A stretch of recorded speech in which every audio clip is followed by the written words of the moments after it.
ವೃದ್ಧಿ ಅಪೇಕ್ಷ ಲೋಕಸ್ಯ ಹಿ ಮಂದದೃಷ್ಟಿಂ ಅನುಗ್ರಹಾರ್ಥಂ ಸ ಋಷೇರವಾಪ ಸಲಕ್ಷ್ಮಣೋಸ್ತ್ರಂ ಮುನಿತೋ ಹಿ ಕೇವಲಂ ಭವಂತಿರೇ ಬ್ರಹ್ಮಮುಖಾಃ ಸುರೇಶಾಃ ತಮಸ್ತ್ರರೂಪಾಃ ಪ್ರಕಟಾಃ ಸಮೇತ್ಯ. ಅಲ್ಲಿ ನಡೆದಿದೆ ಋಷಿಯ ಅನುಗ್ರಹಕ್ಕೋಸ್ಕರವಾಗಿ ಲೋಕಾನುಗ್ರಹಕ್ಕೋಸ್ಕರವಾಗಿ ಲಕ್ಷ್ಮಣ ಸಮೇತರಾಗಿ ಶ್ರೀರಾಮದೇವರು ಆ ವಿಶ್ವಾಮಿತ್ರ ಮುನಿಯಿಂದ ಅಸ್ತ್ರವನ್ನು ಸ್ವೀಕಾರ ಮಾಡಿದ್ದೆ ಹೊರತು ಕೇವಲ ಅದಕ್ಕೋಸ್ಕರ ಕೇವಲ ಅನುಗ್ರಹಾರ್ಥ ಅನಿಸು ಕೇವಲಂ ಅನುಗ್ರಹಾರ್ಥ ಅನುಗ್ರಹಕ್ಕೆ ಮಾತ್ರನೇ ಸ್ವೀಕಾರ ಮಾಡಿದ್ದೆ ಹೊರತು ತನಗೆ ಯಾವ ಪ್ರಯೋಜನವೂ ಇಲ್ಲ. ಕೆಲವೊಮ್ಮೆ ಏನಾಗುತ್ತೆ ಅವರಿಗೂ ಅನುಗ್ರಹ ನಮಗೂ ಪ್ರಯೋಜನ ಅಂತ ಇರ್ಬೋದು, ಹಾಗಿಲ್ಲ ಕೇವಲಂ ಅಂತ ಹೇಳಿದ್ರಿಂದ ದೇವರಿಗೆ ಯಾವ ಪ್ರಯೋಜನವೂ ಇಲ್ಲ. ನ ಪ್ರಯೋಜನವತ್ವ ಬ್ರಹ್ಮಸೂತ್ರ.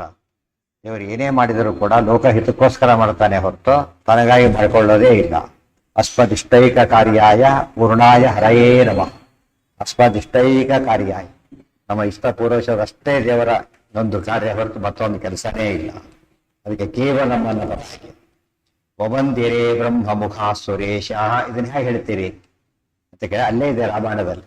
ಯಾವಾಗ ಅವರು ಅಸ್ತ್ರಗಳನ್ನು ಹೇಳಬೇಕು ಶುರು ಮಾಡಿದ್ರು, ಅಸ್ತ್ರ ಬ್ರಹ್ಮಮುಖ ಅಸ್ತ್ರರೂಪಾ ಅಸ್ತ್ರಾಭಿಮಾನಿ ದೇವತೆಗಳಾದಂಥ ಬ್ರಹ್ಮಾದಿಗಳೆಲ್ಲ ಬ್ರಹ್ಮಾಸ್ತ್ರ ಹೇಳ್ತಿರ್ಲಿಕ್ಕೇನೆ ಬ್ರಹ್ಮದೇವರೇ ಬಂದ್ಬಿಟ್ಟಾರೆ.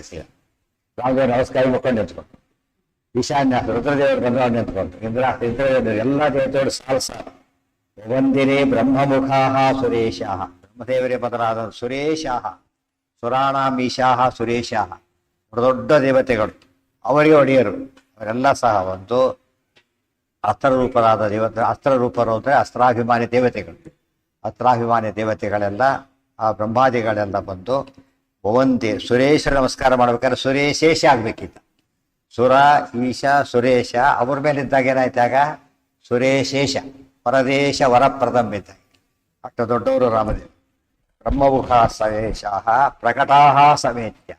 ಅದೇನು ಗುಟ್ಟಾಗೆಲ್ಲ ಎಲ್ಲರ ಕಣ್ಣಿಗೆ ಕಾಣಿಸ್ತಾ ಇದ್ದಾರೆ. ಆ ರೀತಿ ನಿಂತ್ಕೊಂಡಿದ್ದಾರೆ. ಒಂದು ಸಾಷ್ಟಾಂಗ ನಮಸ್ಕಾರ ಮಾಡ್ತಾ ಇದ್ದಾರೆ.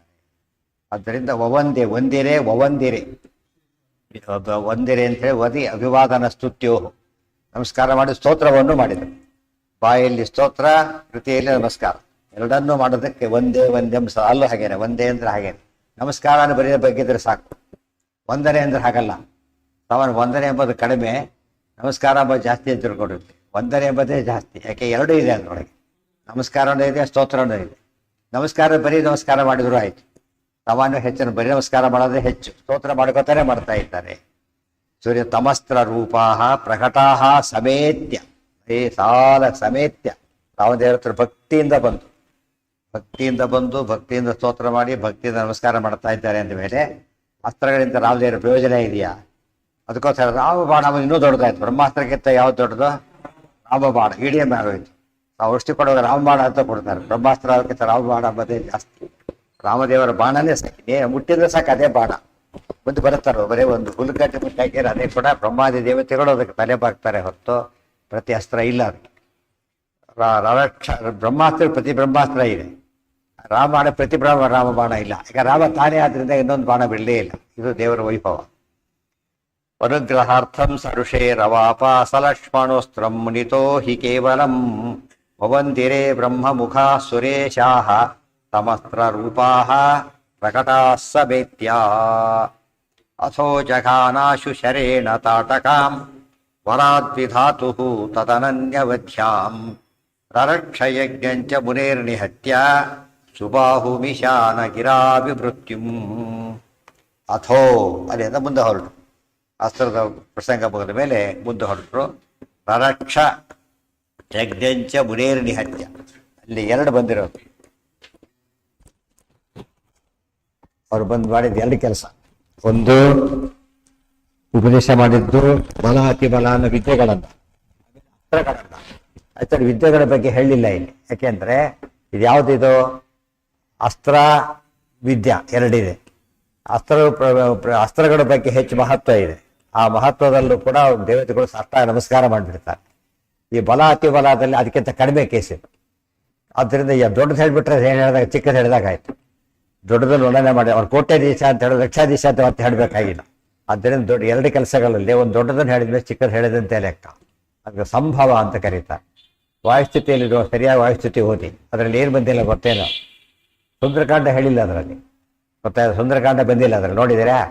ವಾಯುಸ್ಥಿತಿಯಲ್ಲಿ 100 ಯೋಜನೆ ಹಾರಿರು ಬಂದಿರುವ ವಾಯುಸ್ಥಿತಿಯಲ್ಲಿ ಇಲ್ಲ ಅದು. ಯಾಕೆಂದ್ರೆ ಮುಂದೆ 50,000 ಯೋಜನೆ ಹೋಗಿ ಬಂದು ಹೇಳಿದ್ದಾರೆ. ಗಂಧಮಾದನ ತರಲಕ್ಕೆ ಹೇಳ್ಬಿಟ್ಟಿದ್ದಾರೆ. ಅದು ಎಷ್ಟು ದೂರ ಇತ್ತದ? 50,000 ಯೋಜನೆ ದೂರ, ಇದು 100 ಯೋಜನೆ ದೂರ. ಅದಕ್ಕೆ ಏನು ಹೇಳಲಿಲ್ಲ, ಅದು ಹೇಳಿಲ್ಲ. ಇದನ್ನ ಹೇಳಿದ ಅಂಡರ್ಸ್ಟುಡ್ ಅಂತ ಸೇರಿಸ್ಕೊಳ್ಬಿಟ್ರೆ ಆಯ್ತು. ಅವ್ರು ಹೆಚ್ಚಿದ್ರು MSc ಹೇಳಿದ್ರೆ BSc SSc ಹೇಳಿದ್ರೆ ತಗೊಡ್ಬೇಕಾ? ಅದು ನಮ್ಮ ದೃಷ್ಟಿಯಲ್ಲಿ ಭಾರಿ ದೊಡ್ಡದೇ ಅದು. ಹನುಮಂತೇವ್ರ ದೃಷ್ಟಿಯಿಂದ ಯಾವ್ದಾದ 50,000 ಯೋಜನೆ ಹಾರಿದ ಕಥೆ ಮುಂದೆ 100 ಯೋಜನೆ ಹಾರಿದ್ದು ಏನಾಯ್ತು ಅಲ್ಲಿಗೆ? ಮೊದಲು ಅದು ರೆಕಾರ್ಡ್ ಅಂತ ತಿಳ್ಕೊಂಡ್ರು. ಆ ನೋಡಿದ್ರೆ ಗೊತ್ತಾಯ್ತು. ಅದು ಕೂಡ ಕ್ಷಣಮಾತ್ರದಲ್ಲಿ. ಅದು ದೊಡ್ಡದನ್ನು ಹೇಳಬೇಕು, ಚಿಕ್ಕದು ಹೇಳಬೇಕಾಗಿಲ್ಲ. ಆ ದೃಷ್ಟಿಯಿಂದ ಅದು ಹೇಳಲಿಲ್ಲ. ಅದಿಲ್ಲ ಅಂತಲ್ಲ, ಇದೆ ಹೇಳ್ಬೇಕಾ? ಸುಂದರಕಾಂಡ ಇಲ್ಲೇನಿದೆ. ಆದ್ರೆ ದೊಡ್ಡದನ್ನು ಹೇಳಿದ್ಮೇಲೆ ಚಿಕ್ಕದನ್ನು ಹೇಳಬೇಕಾದ ಕಾರಣ ಇಲ್ಲ. ಅದು ಸ್ತೋತ್ರ. ಅದು ಸ್ತೋತ್ರ ಮಾಡ್ಬೇಕಾದ್ರೆ ಯಾವ್ದನ್ನ ಹೇಳಿದ್ರೆ ಸಾಕು? ಸಾಮಾನ್ಯ ಬ್ರಹ್ಮಾದಿ ವಂದ್ಯಾರಮ ಹಾಗೆ ಅಷ್ಟೇ ಹೇಳ್ತಾರೆ.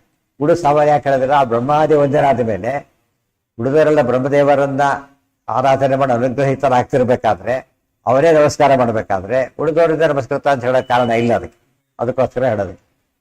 ಅಥವಾ ಅದು ಮಾಡಿರೋದು ಹೌದು, ಹೇಳಬೇಕಾದ ಕಾರಣ ಇಲ್ಲ. ಇದಕ್ಕೆ ಏನ್ ಮಾಡ್ತಾರೆ? ಹೇಳಿಲ್ಲ ಆದ್ರೆ ಇಲ್ಲೇ ಇಲ್ಲ ಅಂತ ಬಿಡ್ತಾರೆ. ಹಾಗಲ್ಲ, ಇಲ್ಲೇ ಇಲ್ಲ ಅಲ್ಲ. ಕೆಲವು ಪದಾರ್ಥ ಹೇಳಿದವರು ಇಲ್ಲ ಅಂತಾನೆ ಅರ್ಥ. ಕೆಲವೊಂದು ದೊಡ್ಡದು ಹೇಳಿದ ಚಿಕ್ಕದು ಹೇಳಿದ ಹೋದ್ರೆ ದೊಡ್ಡದು ಹೇಳಿದ್ದಕ್ಕೆ ಚಿಕ್ಕದು ಹೇಳಿಲ್ಲ ಅಂತಾರೆ ಹೊರತು ಅದಿಲ್ಲ ಅಂತಲ್ಲ. ಅಥೋ ಜಘಾನಾಶು ಶರೇಣ ತಾಟಕಾಂ. ಅದಾದ ಮೇಲೆ ಜಘಾನ ಆಶು ಶರೇಣ ತಾಟಕಾಂ ವರಾತ್ ವಿಧಾತು ತದನನ್ಯವಧ್ಯಾಂ ರರಕ್ಷ ಯಜ್ಞಂ ಚ ಮುನೇಹೇ ನಿಹತ್ಯ ಸುಬಾಹುಂ ಈಶಾನಗಿರ ವಿಮೃತ್ಯುಂ. ಅಲ್ಲಿಂದ ಇದು ಹೊರಟ್ರಿ. ದಾರಿ ಇನ್ನೊಂದು ಪ್ರಸಂಗ ಬಂತು. ತಾಟಕ ದೊಡ್ಡ ರಾಕ್ಷಸಿ. ರಾಮದೇವರು ಏನ್ ಮಾಡಿದ್ರಾಗ? ತಾಟಕಾಂ ಶರೇಣ, ಒಂದೇ ಬಾಣ, ಏಕವಚನ, ಒಂದೇ ಬಾಣದಿಂದ ತಾಟಕಿಯನ್ನ ಜಘಾನ ಸಂಹಾರ ಮಾಡಿ. ಆ ಬಳಿಕ ಅಥ ಅಂತ ಹೇಳಿದ್ರೆ ಲೋಕಕ್ಕೆ ಮಂಗಳಕ್ಕೋಸ್ಕರ. ಅಥಾವ ಮಂಗಳ ಕಥೆ ಮುಂದಿಂದು ಮಂಗಳ ಕಾರ್ಯ. ಅವಳು ಹೊತ್ತಿದ್ದಕ್ಕೆ ಜಗತ್ತು ಬ್ರಹ್ಮಾದಿ ದೇವತೆಗಳು ಬಂದು ಬ್ರಹ್ಮಾದಿಭಿ ಕುಸುಮ ವರ್ಷಿಭಿ ಈಡ್ಯಮಾನ ಪುಷ್ಪವೃಷ್ಟಿಯನ್ನು ಮಾಡಿ ಸ್ತೋತ್ರ ಮಾಡ್ತಾರೆ. ಈ ತಾಟಕಿಯನ್ನು ಸಂಹಾರ ಮಾಡಿದಾಗ ಅದಕ್ಕೆ ಅಥೋ ಜಘಾನಾಶು ಚರೇಣ ತಾಟಕಾಂ. ಅವ್ರು ಏನ್ ದೊಡ್ಡ ವಿಷಯ ಸಂಹಾರ ಮಾಡಿದ್ರು. ಒಬ್ಬ ರಾಕ್ಷಸಿ ಇರಬಹುದು, ಅವ್ರು ಹೇಗಿಸು. ಏನ್ ಬಹಳ ದೊಡ್ಡ ವಿಷಯ ಅಂದ್ರೆ ವರಾದ್ವಿಧಾತು ತರನನ್ಯವಧ್ಯಾಂ. ವರಾದ್ವಿಧಾತು, ವಿಧಾತ ಬ್ರಹ್ಮದೇವ, ವಿಧಾತು ವರಾತ್ ಬ್ರಹ್ಮದೇವರ ವರದಿಂದಾಗಿ ತದನನ್ಯವಧ್ಯಾಂ ತತ್ ಅನನ್ಯವಧ್ಯಾಂ. ಅನನ್ಯವಧ್ಯ ಅಂದ್ರೇನು? ಯಾರಿಂದನೂ ಕೂಡ ಸಾವಿಲ್ಲ. ಯಾರಿಂದ? ರಾಮನ ಬಿಟ್ರೆ ಯಾರೂ ಸಂಹಾರ ಮಾಡಾಗಿಲ್ಲ ಅಂತ ವರ ತಗೊಂಡಿದ್ರು. ಆದ್ರಿಂದನೇ ರಾಮದೇವರು ಕೊಂದಿದ್ದರಿಂದ ಏನಾಯ್ತು? ಈಗ ಬ್ರಹ್ಮಾದಿಗಳಿಂದ ಅವಧ್ಯಾಳಾದವಳನ್ನು ಕೊಂದ್ರು ಅಂದ್ಮೇಲೆ ಬ್ರಹ್ಮಾದಿಗಳ ಮೇಲೆ ಇದ್ದಾನೆ ಪರಬ್ರಹ್ಮ ಅಂತ. ಸಂಹಾರ ಡಿಸ್ಮಿಸ್ ಮಾಡಿದ್ರು. ರಾಜ್ಯಪಾಲನ ಡಿಸ್ಮಿಸ್ ಮಾಡ್ಬೇಕಾದ್ರೆ ಏನಾಗಿರ್ಬೇಕು? ಅವರು ಪ್ರೆಸಿಡೆಂಟ್ ಆಗಿ ಮಾಡ್ಬೇಕು. ಇವರೆಲ್ಲ ಉಳಿದವರು ಮಾಡಕ್ ಬರೋದಿಲ್ಲ. ಇನ್ನೊಬ್ಬ ಸ್ಟೇಟಿನ ರಾಜ್ಯಪಾಲ ಮಾಡಕ್ ಬರೋದಿಲ್ಲ. ಮತ್ತೆ ಇನ್ನೊಬ್ಬ ಸ್ಟೇಟಿನ ರಾಜ್ಯಪಾಲ ಈ ರಾಜ್ಯಪಾಲ ಡಿಸ್ಮಿಸ್ ಮಾಡಕ್ ಬರೋದಿಲ್ಲ, ಅಪಾಯಿಂಟ್ ಮಾಡೋಕ್ಕೂ ಬರೋದಿಲ್ಲ. ಆಯ್ತಾ? ಆದ್ದರಿಂದ ಅದೆಲ್ಲ ತಿಳ್ಕೊಂಡ್ಮೇಲೆ ತದನನ್ಯವಧ್ಯಾಂ. ಇವ್ರೇನ್ ಮಾಡ್ತಾರೆ? ಅದನ್ನ ಕಥೆ ಹೇಳ್ಬೇಕಾದ್ರೆ ತಾಟಕ ಸಂಹಾರ ಮಾಡ್ದ. ಇಷ್ಟೇ ಹೇಳ್ಬಿಡುತ್ತೆ. ಇದೆಲ್ಲ ಅವದೆಲ್ಲ ಹೇಳೋದಿಲ್ಲ ಅವ್ರ. ಜನಕ್ಕೆ ಏನನ್ಸುತ್ತೆ? ಯಾರೋ ಒಬ್ಬ ಹೀರೋ ಕಥೆ ಹೇಳಿದಾಗ ಆಯ್ತು ಅಷ್ಟೇ. ಯಾವ ಪ್ರಬಲ ರಾಜಕುಮಾರ, ಅವ್ನು ಭಾರಿ ದೊಡ್ಡದಾಗಿದ್ದ ಅಷ್ಟೇ ಜನ. ಇವತ್ತು ಹೋರಾಟದ 80% ಜನ ಅಂತವ್ರೆ.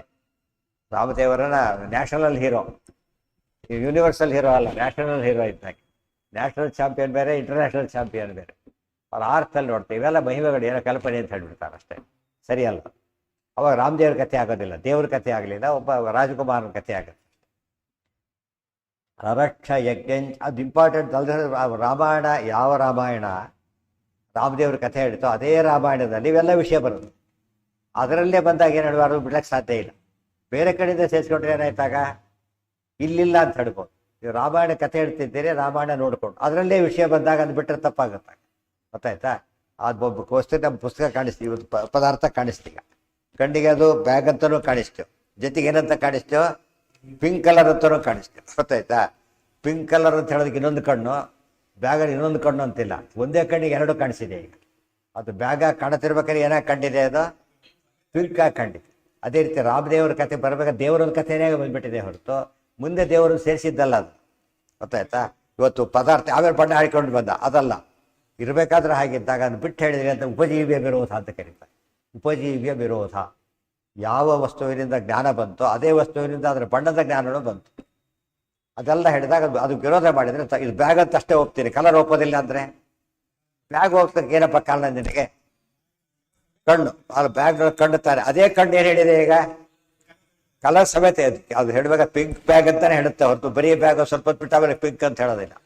ಏಕಗ್ರಹಣ ಮಾಡುತ್ತಾ ಅದರಿಂದಾಗಿನೇ ಅದು ಬದಲಾಯಿಸ್ಬಾರ್ದು. ಇವೆಲ್ಲ ಶಾಸ್ತ್ರದ ಹಿನ್ನೆಲೆಯಲ್ಲಿ ನೋಡಿದಾಗ ಅರ್ಥ ಆಗೋದು ಬೇರೆ. ಸುಮ್ಮನೆ ಹೇಳಿದ್ರೆ ಇವ್ರು ಏನು ಮಾಡ್ತಾರೆ ಅಂತ ಹುಚ್ಚ ಅಂತ ಮಾತಾಡ್ತಾನೆ, ರಾಮದೇವ್ರ ದೇವರಲ್ಲ ಅಂತ ಹೇಳ್ಬಿಡಿ, ಇನ್ನೊಬ್ಬ ಹುಚ್ಚ ಅದನ್ನು ಹೋಗ್ತಾನೆ ಮತ್ತೆ. ಅರ್ಥ ಆಯ್ತಾ? ತಪ್ಪದು. ಅವ್ರು ಹೇಳ್ಬೇಕು ಅದು ಹೇಗಾಗತ್ತೆ ಅದನ್ನು. ಅದು ಯಾತಕ್ಕೆ ಹೇಳಕ್ಕೆ ಬರೋದಿಲ್ಲ ಅಂದರೆ ಶಾಸ್ತ್ರದ ಇದು ಗೊತ್ತಿಲ್ಲ. ಶಾಸ್ತ್ರದ ಕಾನ್ಸೆಪ್ಟ್ ಗೊತ್ತಾದರೆ ಉಪಜೀವ್ಯ ಉಪಜೀವಕ ಅದೆಲ್ಲ ಟರ್ಮ್ಸ್ ಗೊತ್ತಾದ್ರೆ ಹೇಳಕ್ಕೆ ಬರ್ತದೆ.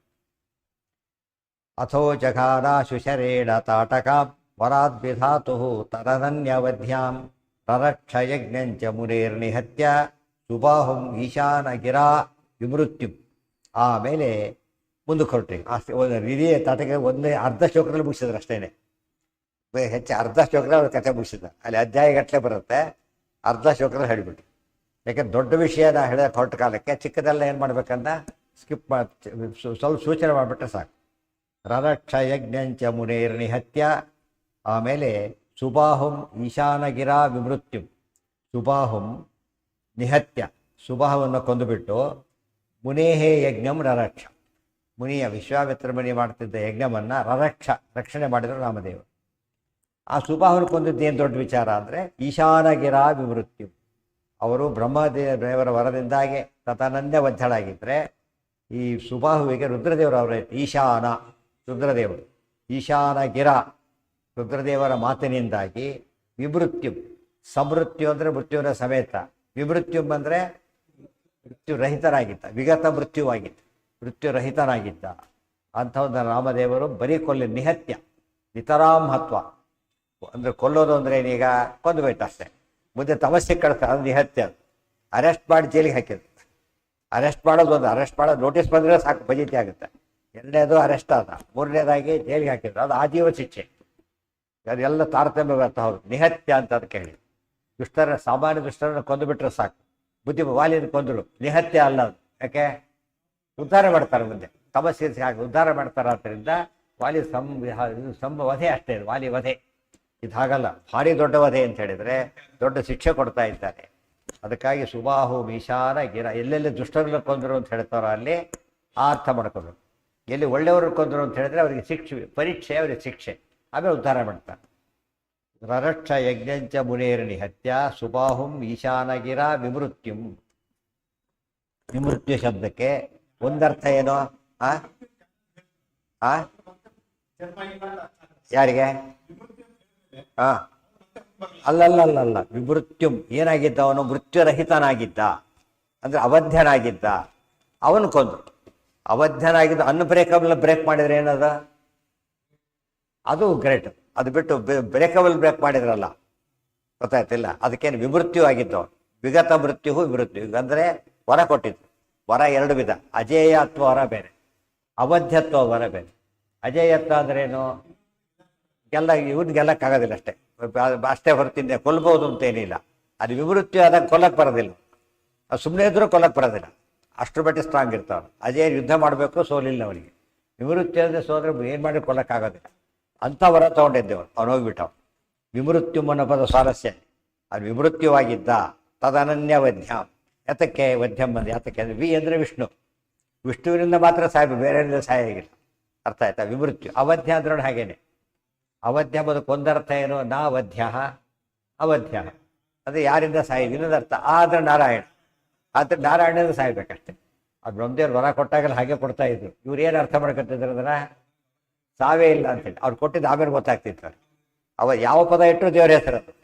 ಏನು ವರ ಕೇಳ್ಕೊಂಡ್ರು ಕೂಡ ಏನು ದೇವ್ರ ಹೆಸರು ಇರೋದ್ರಿಂದ ಅವರಿಂದ ಸಾಯಿ ಅಂತಾನೆ ಅರ್ಥ, ಬೇರೆಯವರಿಂದ ಸಾವಿಲ್ಲ. ವಿ ಆ ವಧ್ಯ, ವಿ ಮೃತ್ಯು. ಆದರೂ ನಾರಾಯಣ, ವಿ ಅಂದರೂ ನಾರಾಯಣ, ವಿ ಅಂದರೆ ವಿಷ್ಣು. ವಿ ಪಕ್ಷಿ ಪರಮಾತ್ಮನೋ ಅಂತ ಕೋಶದಲ್ಲೇ ಬರೋದು. ವಿ ಅಂದರೆ ನಾರಾಯಣ, ವಿ ಅಂದರೆ ಗರುಡ, ಪಕ್ಷಿ, ಈಗೆಲ್ಲ ಅರ್ಥ ಇದೆ. ಆದ್ದರಿಂದ ವಿಮೃತ್ಯುವಾಗಿದ್ದವನು ವಿಷ್ಣುವೇ ಕೊಂದು ಹಾಕಿದ್ರಿಂದ ತದನನ್ಯ ವಧ್ಯಾಂ ಹೇಗೋ ವಿಮೃತ್ಯುಂಬು ಹಾಗೆ.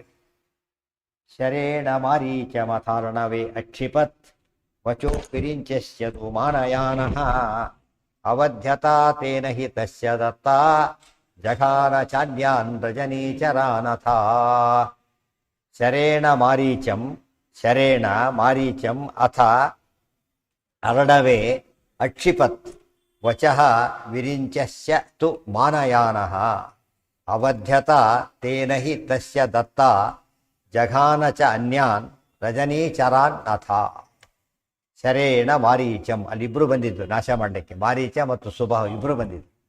ಮಾರೀಚ ಈ ತಾಟಕೆಯ ಮಗ ಮಾರೀಚ, ಸುಬಾಹು ಇನ್ನೊಬ್ಬ. ಬಟ್ ಇವರು ರಾವಣನ ಅನುಯಾಯಿಗಳು ಇವರೆಲ್ಲ ಕೂಡ. ಶರೇಣ ಅದನ್ನು ಕೇಳಿ ದಶರಥ ಹೇಳಿರ್ತಾನೆ, ಯಾರಿಂದ ವಿಘ್ನ ಅಂತ ಕೇಳಿದ. ಮಾರೀಚ ಸುಬಾಹು ಹೇಳಿದ, ಏನೋ ಹೊಡಿತೀನಿ ಅಂತ ಹೇಳಿದ. ಅವ್ರ ಹಿಂದೆ ಬ್ಯಾಕಿಂಗ್ ಯಾರ್ದು ಅಂತ ಕೇಳಿದ. ರಾವಣಕ್ಕೂ ಹಾಗಿದ್ರೆ ಆಗೋದಿಲ್ಲ ಅಂತ. ಬ್ಯಾಕಿಂಗ್ ಯಾರ್ದಿದೆ? ರಾವಣಂದಿದೆ. ಆದ್ದರಿಂದ ಹಾಗಿದ್ರೆ ನನ್ನ ಕೈಲಿ ಆಗೋದಿಲ್ಲ, ಆದರೆ ಮಾತು ಕೊಟ್ಟಿದ್ದೇನೆ ಬರ್ತೀನಿ ಅಷ್ಟೇ. ಒಂದು ಯುದ್ಧ ಮಾಡ್ತೇನೆ ಹೊತ್ತು ಕೊಲ್ತೀನಿ ಗೆಲ್ತೀನಿ ಹೇಳೋ ಶಕ್ತಿ ನನಗಿಲ್ಲ ಅಂತ ಹೇಳ್ಬಿಡ್ತಾರೆ. ರಾಮಗಂತೂ ಇಲ್ಲೇ ಇಲ್ಲ, ನನಗೆ ಇಷ್ಟು ಜಾಸ್ತಿ ಇದೆ ಅದು ಜಾಸ್ತಿ ಇಲ್ಲ ಅಂತ ಹೇಳ್ಕೊಂಡು ಉಲ್ಟಾ ಪಲ್ಟ ಆಯಿತು. ರಾಮದೇವ್ರನ್ನ ಕೊಂದು ಹಾಕಿಬಿಟ್ಟು ವಿರಿಂಚಸ್ಯತು ಮಾನಯಾನಃ ಆಗೊಂದು ಪ್ರಶ್ನೆ ಬಂತು. ವಿರಿಂಚಸ್ಯತು ಮಾನಯಾನಃ. ಈಗ ರಾಮದೇವರು ಅವನು ಕೊಲ್ಲಿಲ್ಲ. ಮಾರೀಚಂ ಅರ್ಣವೇ ಶರೇಣ ಅಕ್ಷಿಪತ್, ಸಮುದ್ರದಲ್ಲೇ ಬಿಡಿಸಿದರು. ಅವನು 100 ಯೋಜನ ದೂರ ಹೋಗಿ ಬಿದ್ದ. ಒಂದು ಬಾಣ ಹೊಡೆದ್ರೆ ಅದು ಮಾನವಾಸ್ತ್ರ ಅಂತ ಕರೆದಿದ್ದ. ಮಾನವಾಸ್ತ್ರ ಅಂದರೆ ವಾಯವ್ಯಾಸ್ತ್ರ. ಜೋರ ಗಾಳಿ ಬೀಸುತ್ತಲ್ಲ ಹಾಗೆ ಜೋರ ಗಾಳಿ ಬೀಸಿತ್ತು. ಅವನು ಎಲ್ಲಿ ಎಷ್ಟೋ 100 ಯೋಜನ ದೂರ ಹೋಗಿ ಬಿದ್ದ.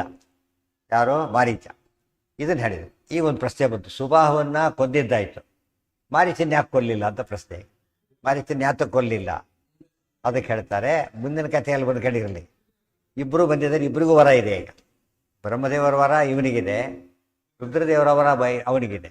ಇಬ್ಬರು ಒಂದೇ ಸತ್ತು ಕೊಂದುಬಿಟ್ರೆ ಏನಾಗುತ್ತಾಗ ಇಬ್ಬರು ಈಕ್ವಲ್ ಆಗಿಬಿಡ್ತಾರೆ. ಒಮ್ಮೆ ವರ ರುದ್ರವರ ಎರಡು ಈಕ್ವಲ್ ಆಗಿಬಿಡ್ತಾರೆ. ಅದಕ್ಕೇನು ಮಾಡಬೇಕಾಗ ಸ್ವಲ್ಪ ಟೈಮ್ ಕೊಡಬೇಕು ಇವರಿಗೆ. ಅದರಿಂದ ಏನಾಗಿ ಬ್ರಹ್ಮದೇವರಿಗೆ ಸ್ವಲ್ಪ ಗೌರವ ಜಾಸ್ತಿ ಬಂತಾಗ ಗೊತ್ತಾಯ್ತಿಲ್ಲ. ಕೆಲವು ಇಂಟರ್ವ್ಯೂನೇ ಬರಲ್ಲ, ಲೆಟ್ರ್ ಕೊಟ್ಟಿದ್ದಕ್ಕೆ ಇಂಟರ್ವ್ಯೂ ಸಿಕ್ತು, ಎಷ್ಟೋ ವಾಸಿ ಇಟ್ಟು ಬರದೇನಾಗಿತ್ತ ವಾಸಿ ಆದವ. ಅವ ಶಾರ್ಟ್ ಲಿಸ್ಟ್ ಆದ ಸೆಕೆಂಡ್ ನೇಮು ಸೆಲೆಕ್ಟ್ ಆಗಲಿಲ್ಲ. ಬಟ್ ಅಲ್ಲಿ ಬರಲಿಕ್ಕೆ ಏನು ಕಾರಣ ಆಯಿತು?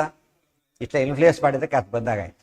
ಸೊ ಬ್ರಹ್ಮದೇವರ ವರದಿಂದಾಗಿ ಅವತ್ತೇ ಇವನಿಬ್ಬರನ್ನೂ ಕೊಂದುಬಿಟ್ಟಿದ್ರೆ ಬ್ರಹ್ಮ ಈಜಿಕೊಳ್ಟು ಶಿವ ಅಂತ ಅದಾಗಬಾರ್ದು. ಅದಕ್ಕೋಸ್ಕರನೇ ಅವತ್ತು ಅವನು ಕೊಲ್ದೇನೆ ದೂರ ಓಡಿಸ್ಬಿಟ್ರು. ಇದರಿಂದ ಒಂದು ಗೊತ್ತಾಯ್ತು, ಬ್ರಹ್ಮದೇವರ ವರ ತೊಗೊಂಡ್ರೆ ಸ್ವಲ್ಪ ನಮಗೆ ಜಾಸ್ತಿ ಬೆನಿಫಿಟ್ ಇದೆ ಅಂತ ಅರ್ಥ ಆಯ್ತು. ಇದು ಒಂದು ಕಾರಣ. ಅದು ಅಷ್ಟೇ ಅಲ್ಲ, ಚಾ ಅಂತ ಹೇಳಿದ್ರಿಂದ ಇನ್ನೂ ಕೆಲವು ಕಾರಣ ಇದೆ. ಇನ್ನೂ ಕೆಲವು ಕಾರಣ ಏನು ಅಂದರೆ, ಮುಂದೆ ಅವನಿಂದ ಮಾಯಾಮೃಗ ಆಗೋ ಬೇಕಾಷ್ಟು ಕೆಲಸ ಇದೆ. ಅವನ ಪಾಪದ ಕೊಡ ಇನ್ನೂ ತುಂಬಬೇಕಾಗಿತ್ತು. ಯಾವಾಗ ಸತ್ಯ, ಯಾವಾಗಲೂ ಕೂಡ ಒಬ್ಬ ಭಾರಿ ದುಷ್ಟ ಇರ್ತಾನೆ, ಇನ್ನೇನು ಸಾಯಬೇಕು ಉಳ್ಕೊಂಬಿಟ್ಟ. ಅದಕ್ಕೆ ಅರ್ಥ ಏನಂದರೆ ಇನ್ನೊಂದು ಪಾಪ ಮಾಡೋದು ಬಾಕಿ ಇದೆ ಅಂತ ಅರ್ಥ. ದುರ್ಯೋಧನ ನೋಡಿ, ಸಾಯಂಕಾಲ ಸುಮಾರು 6 ಗಂಟೆ ಹೊತ್ತಿಗೆ ಅವನು ತಡೆ ಗುಡಿದು ಬಿಡಿಸಿದ್ರು, ಕೆಳಗೆ ಕೊಲ್ಲಿಲ್ಲ, ಬಿದ್ದ. ತಕ್ಷಣ ಸಾಯಲಿಲ್ಲ ಅವನು. ಏನಾಯ್ತು ಗೊತ್ತಾಗಲೇ ಅಶ್ವತ್ಥ ಅವರು ಬಂದರು, ಅವ್ರಿಗೆ ಮಾತು ಕೊಟ್ಟು ಕಳಿಸಿದ್ರು. ಉಪ್ಪಾಡಿನ ಕೊಂದು ಬರಲ್ಲ ಕಳಿಸಿದ್ರು. ಅವನ್ನೆಲ್ಲ ಕೊಂದು ಬಂದು ಅವರ 5 ತಲೆ ಕತ್ತಿಸ್ಕೊಂಡ್ಬಿರ್ತಾವ್ರು. ನೋಡಿ ಎಂಜಾಯ್ ಮಾಡಿ ಸಾಯ್ತಾವ್ರು. ಅದು ಅಷ್ಟು 6 ಗಂಟೆಯಲ್ಲಿ ಎಷ್ಟು ಪಾಪ ಜಾಸ್ತಿ ಮಾಡಿದ ಅವನೀಗ. ಎಷ್ಟು ಅಕ್ಷೋಣಿಗಟ್ಟಲೆ ಸೈನ್ಯ ಸತ್ತೋಯ್ತು. ಆ ಉಪಾಂಡವ ಸತ್ತೋ ದುಷ್ಟಜಿಮಾಲಿಗಳು ಹೋಗಿಬಿಟ್ರು ಅವ್ನು ಬದುಕಿದ್ದಕ್ಕೆ. ದುಷ್ಟ ಏನಾದರೂ ಅಪಘಾತಾದಿಗಳಲ್ಲಿ ಬದುಕಿದರೆ ಅವನ ಪಾಪ ಇನ್ನೂ ಭಾರಿ ಮಾಡೋದಿದೆ ಅಂತ ಅರ್ಥ. ಒಳ್ಳೆಯವನು ಅಕಸ್ಮಾತ್ ಬದುಕಿದರೆ ಇನ್ನು ಪುಣ್ಯ ಭಾರಿ ಮಾಡೋದಿದೆ ಅಂತ ಅರ್ಥ. ಒಳ್ಳೆಯವನು ಬದುಕೋದು ಪುಣ್ಯಕ್ಕೆ ಸಾಧನೆ, ಕೆಟ್ಟವನು ಬದುಕೋದು ಪಾಪಕ್ಕೆ ಸಾಧನೆ. ಆದ್ದರಿಂದ ಇಬ್ಬರು ಸುಮ್ಮನೆ ನಾವು ನೋಡಿಬಿಟ್ಟಾಗ ಇಬ್ಬರು ಬದುಕಿದ್ರು, ಇಬ್ಬರು ಇದಾಯಿತು ಈಕ್ವಲ್ ಅಂತ ತಿಳ್ಕೊಬಾರ್ದು. ಮತ್ತೆ ಯಾತಕ್ಕೆ ಬದುಕಿದ್ರು ನೋಡ್ಬೇಕು. ಇವ್ರು ಬದುಕಿದ ಈ ಮುಂದೆ ಆಗಿದ್ದೇನೆ ಒಂದು ಮಾಯಾಮೃಗವಾಗಿ ಬಂದು ಇನ್ನೂ ಭಾರಿ ಪಾಪ ಕಟ್ಕೊಂಡು ಸತ್ತ. ಅದು 2ನೇ ಕಾರಣ. ಒಂದು ಬ್ರಹ್ಮದೇವರು ದೊಡ್ಡವರು ತೋರಿಸೋದು ಒಂದು ಕಾರಣ, ಅವರಿಂದ ಪಾಪಗಳು ತುಂಬಬೇಕು ಇನ್ನೊಂದು ಕಾರಣ. ಅದಕ್ಕಾಗಿ ಏನು ಮಾಡಿ ದೂರ ಓಡಿಸ್ಬಿಟ್ರೆ ಹೊರತು ಅವನನ್ನು ಆಗ ಕೊಲ್ಲಿಲ್ಲ. ಮುಂದೆ ಅವರೇ ಕೊಲ್ಲೋದು, ಅದು ಈಗ ಕೊಲ್ಲಿಲ್ಲ ಅಷ್ಟೇ.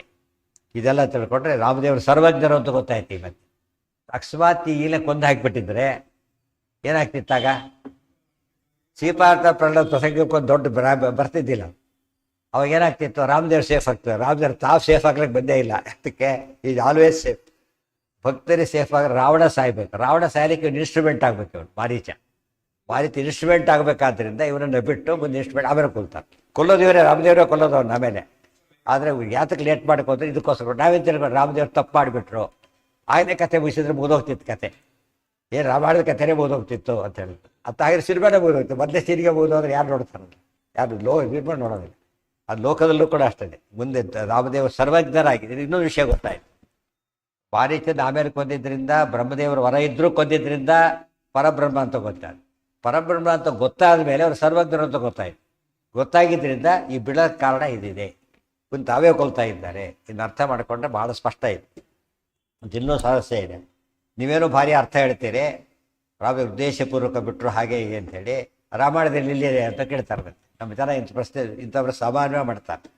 ಮಾಡಿ ಇಲ್ಲ ಅಂತ ತಿಳ್ಕೊಂಡ್ಬಿಟ್ಟು ಬೆಂಚ್ ಹಬ್ಸ್ಕೊಂಡ್ಬಿಡ್ತಾರೆ ಅಷ್ಟೇ. ಬಟ್ ತಮಾಷೆ ಅಂದರೆ ರಾಮಾಯಣದಲ್ಲಿ ಹಾಗೆ ಬರುತ್ತೆ. ಮುಂದೆ ಮಾರೀಚ ಬರ್ತಾನೆ, ರಾವಣದ ಮುಂದೆ ಬರುತ್ತೆ ಕಥೆ. ಅದು ಸಹಾಯ ಮಾಡೋದು ಯಾರು ವಿರುದ್ಧ? ರಾಮದೇವ್ರ ವಿರುದ್ಧ ಹೋಗ್ತಾ ಇದೆಯಾ? ಹೋಗಬೇಡ, ಹುಷಾರು, ರಾಮದೇವ್ರು ಯಾರು ನಿಮ್ಗೆ ಗೊತ್ತಿಲ್ಲ ಅಂತ ಹೇಳ್ತಾರೆ. ನಾನು ಹಿಂದೆ ಹೋಗಿದ್ದೆ, ಹೊಡೆದ ರಾಮದೇವರು, ಇಲ್ಲಿ ಬಂದು ಬಿದ್ದೆ, ಯಾಕೆ ಬಿಟ್ಟ ಗೊತ್ತಾ ನನ್ನ? ನೇಚ್ಛತಾ ಮಾಂ ತಾತ ಮಾಂ ಹಂತು ತದಾ ವೀರೇಣ ರಕ್ಷಿತ. ನಾನು ಪ್ರಾಣ ಉಳಿಸಿದ್ದಾನಾತ, ಗುರಿ ತಪ್ಪಿತು ಅಂತ ಹೇಳೋದಿಲ್ಲ. ಹೊಡೆದ ಬೈ ಚಾನ್ಸ್ ಎಸ್ಕೇಪ್ ಆದ ಅಂತ ಹೇಳೋದಿಲ್ಲ. ನಾನು ಪ್ರಾಣ ಉಳಿಸ್ತಾ ರಾಮದೇವರು, ಉಳಿಸ್ತಾ ಅಂತ ಹೇಳಿದಾಗ ಇಂಟೆನ್ಷನ್ ವಿತ್ ಆಲ್ ಇಂಟೆನ್ಷನ್ ಮಾಡಿತ್ತು. ರಾಮದೇವ್ರ ಸರ್ವಜ್ಞರು ಅಂತ ಆಯ್ತಾಗ ರಾಮದೇವ್ರ ಉದ್ದೇಶಪೂರ್ವಕ ಬಿಟ್ಟರೆ ಹೊರತು ಅವರು ಗುರಿ ತಪ್ಪಿ ಬಿಟ್ಟು ಯಾತಕ್ಕೋ ಬಿಟ್ಟು ಅಥವಾ ತಿಳುವಳಿಕೆ ಇಲ್ಲದೆ ಬಿಟ್ಟು ಈ ಫಜೀತಿಗೊಳಗ ಏನೂ ಇಲ್ಲ, ಉದ್ದೇಶಪೂರ್ವಕ ಬಿಟ್ಟಿದ್ದಾರೆ. ಮಾರೀಚ ಒಪ್ಕೋತಾನೆ ಮಾತನ್ನು. ಅಂದಮೇಲೆ ರಾಮದೇವ್ರು ಮಾಡಿದ್ದೆಲ್ಲ ಎಷ್ಟು ಸತ್ಯ ಅಂತ ಗೊತ್ತಾಯಿತು. ಆ ದೃಷ್ಟಿಯಿಂದ ಶರೇಣ ಒಂದೇ ಬಾಣ, ಮತ್ತೆ ಶರೇಣ ಒಂದೇ ಬಾಣ. ಇಲ್ಲಿ ವಾಯವ್ಯಾಸ್ತ್ರ ಅಂತ ಹೇಳಲಿಲ್ಲ, ಮಾನವಾಸ್ತ್ರ ಅಂತ ಹೇಳಲಿಲ್ಲ, ಬರೀ ಶರೇಣ ಅಂತ ಹೇಳಿಬಿಟ್ಟು. ಅಲ್ಲೂ ಸ್ವಾರಸ್ಯ ಇದೆ. ಮತ್ತೆ ಅಂದರೆ ಆಚಾರ್ಯ ಪ್ರತಿ ಪದದಲ್ಲೂ ಸ್ವಾರಸ್ಯ ಇಟ್ಟಿರ್ತಾರೆ. ಶರ ನಿನ್ನ ಹೇಳಿದ್ದು ಮರ್ತ್ಬಿಡ್ಬಾರ್ದು ಬಂತು. ರಾಮದೇವ್ರ ಕೈಲಿರೋ ಬಾಣ ಅಂದರೆ ಏನಂತ ಅರ್ಥ? ಬಾಣ ಅಂದರೆ ಯಾರು? ವಾಯುದೇವರು. ಪಂಚಾತ್ಮಕೋ ಮಾರುತ ಏವ ಬಾಣ. ಶರೀರ ಬಾಣ ವಾಯುದೇವರಿಂದ ಅಂತಲೇ ಅರ್ಥ, ವಾಯುವ್ಯಾಸ್ತ್ರ ಅಂತಲೇ ಅರ್ಥ. ಗೊತ್ತಾಯ್ತಾ? ಮತ್ತೆ ಹೇಳಬೇಕಾಗಿಲ್ಲ. ಶರ ಅಂದ್ರೆ ಅದೇನೆ. ಅದು ಹೇಳಬೇಕಾದ್ರೆ ಆಚಾರ್ಯ ಎಷ್ಟು ಎಕಾನಮಿ ಮಾಡ್ತಾರೆ, ಎಷ್ಟು ಮತ್ತೆ ಪರ್ಫೆಕ್ಟ್ ಆಗಿರುತ್ತೆ. ಮತ್ತೆ ವಾಯುವ್ಯಾಸ್ತ್ರದ ಹೊಡೆದ ಅಂತ ಹೇಳಬೇಕಾದ್ರೆ ಜಾಸ್ತಿ ಆಗ್ತಿತ್ತು. ಮತ್ತು ಕ್ಲಾರಿಟಿ ಇಲ್ಲಿದ್ದೇ ಇದೆ. ಹಿಂದೆ ಹೇಳಿದ ಮರ್ತವ್ರಿಗೆ ಹೋಯ್ತು, ಬರೀದೇ ಹೋದ್ರೆ ಏನಿದೆ ಇಲ್ಲಿ? ರಾಮದೇವ್ರ ಕೈಯಲ್ಲಿ ಬಾಣ ಹಿಡ್ಕೊಂಡಿದ್ದೆ. ರಾಮದೇವ್ರ ಪ್ರತಿಮೆ ಕೈಲಿ ಏನಿರುತ್ತೆ? ಜ್ಞಾನಂ ಶರಂಚ. ರಾಮದೇವ್ರ ಧ್ಯಾನ ಶ್ಲೋಕಗಳು ಹೇಳೋದು, ಈ ಕೈಯಲ್ಲಿ ಬಾಣ, ಈ ಕೈಯಲ್ಲಿ ಧನುಸ್ಸಿರೋದು. ಧನುಸ್ಸು ಅಂದರೆ ಸರಸ್ವತಿ, ಬನ್ನಿ ಸರಸ್ವತಿ ಭಾರತೀಯರು. ಇಲ್ಲಿ ಬಾಣ ಅಂದರೆ ವಾಯುದೇವರು. ಅದ್ರ ಅರ್ಥ ಏನಾಯ್ತಲ್ಲ ಈಗಾಗ? ಮರ್ತು ಬಿಡಬಾರ್ದು. ಹಿಂದೆ ಆಚಾರ್ಯ ಯಾತಕ್ಕೆ ಹೇಳಿದ ಮುಂದೆಲ್ಲ ಸಬ್ಸ್ಟಿಟ್ಯೂಟ್ ಮಾಡ್ಕೊ ಹೋಗಿ ಅಂತ ಅರ್ಥ. ಕೊಟ್ಟ ಡೇಟಾ ಇದೆಲ್ಲ ಕೂಡ ಅಪ್ಲೈ ಮಾಡ್ಕೊತ ಹೋಗ್ಬೇಕು. ಅದನ್ನು ಎಲ್ಲ ಅವರೇ ಅಪ್ಲೈ ಮಾಡಿದ್ರೆ ಏನಾಗತ್ತಾಗ? ಭಾರಿ ದೊಡ್ಡದಾಗತ್ತೆ. ನಮಗೆ ಹೇಗೋ ಹೇಳ್ತಾರೆ ಅಂತ ಓದು ಇನ್ನೂ ಕಡಿಮೆ ಮಾಡ್ಬೇಕು. ಅದಕ್ಕೆ ಅಪ್ಲೈ ಮಾಡ್ಬೇಕು, ಅಲರ್ಟ್ ಆಗಿರ್ಬೇಕು.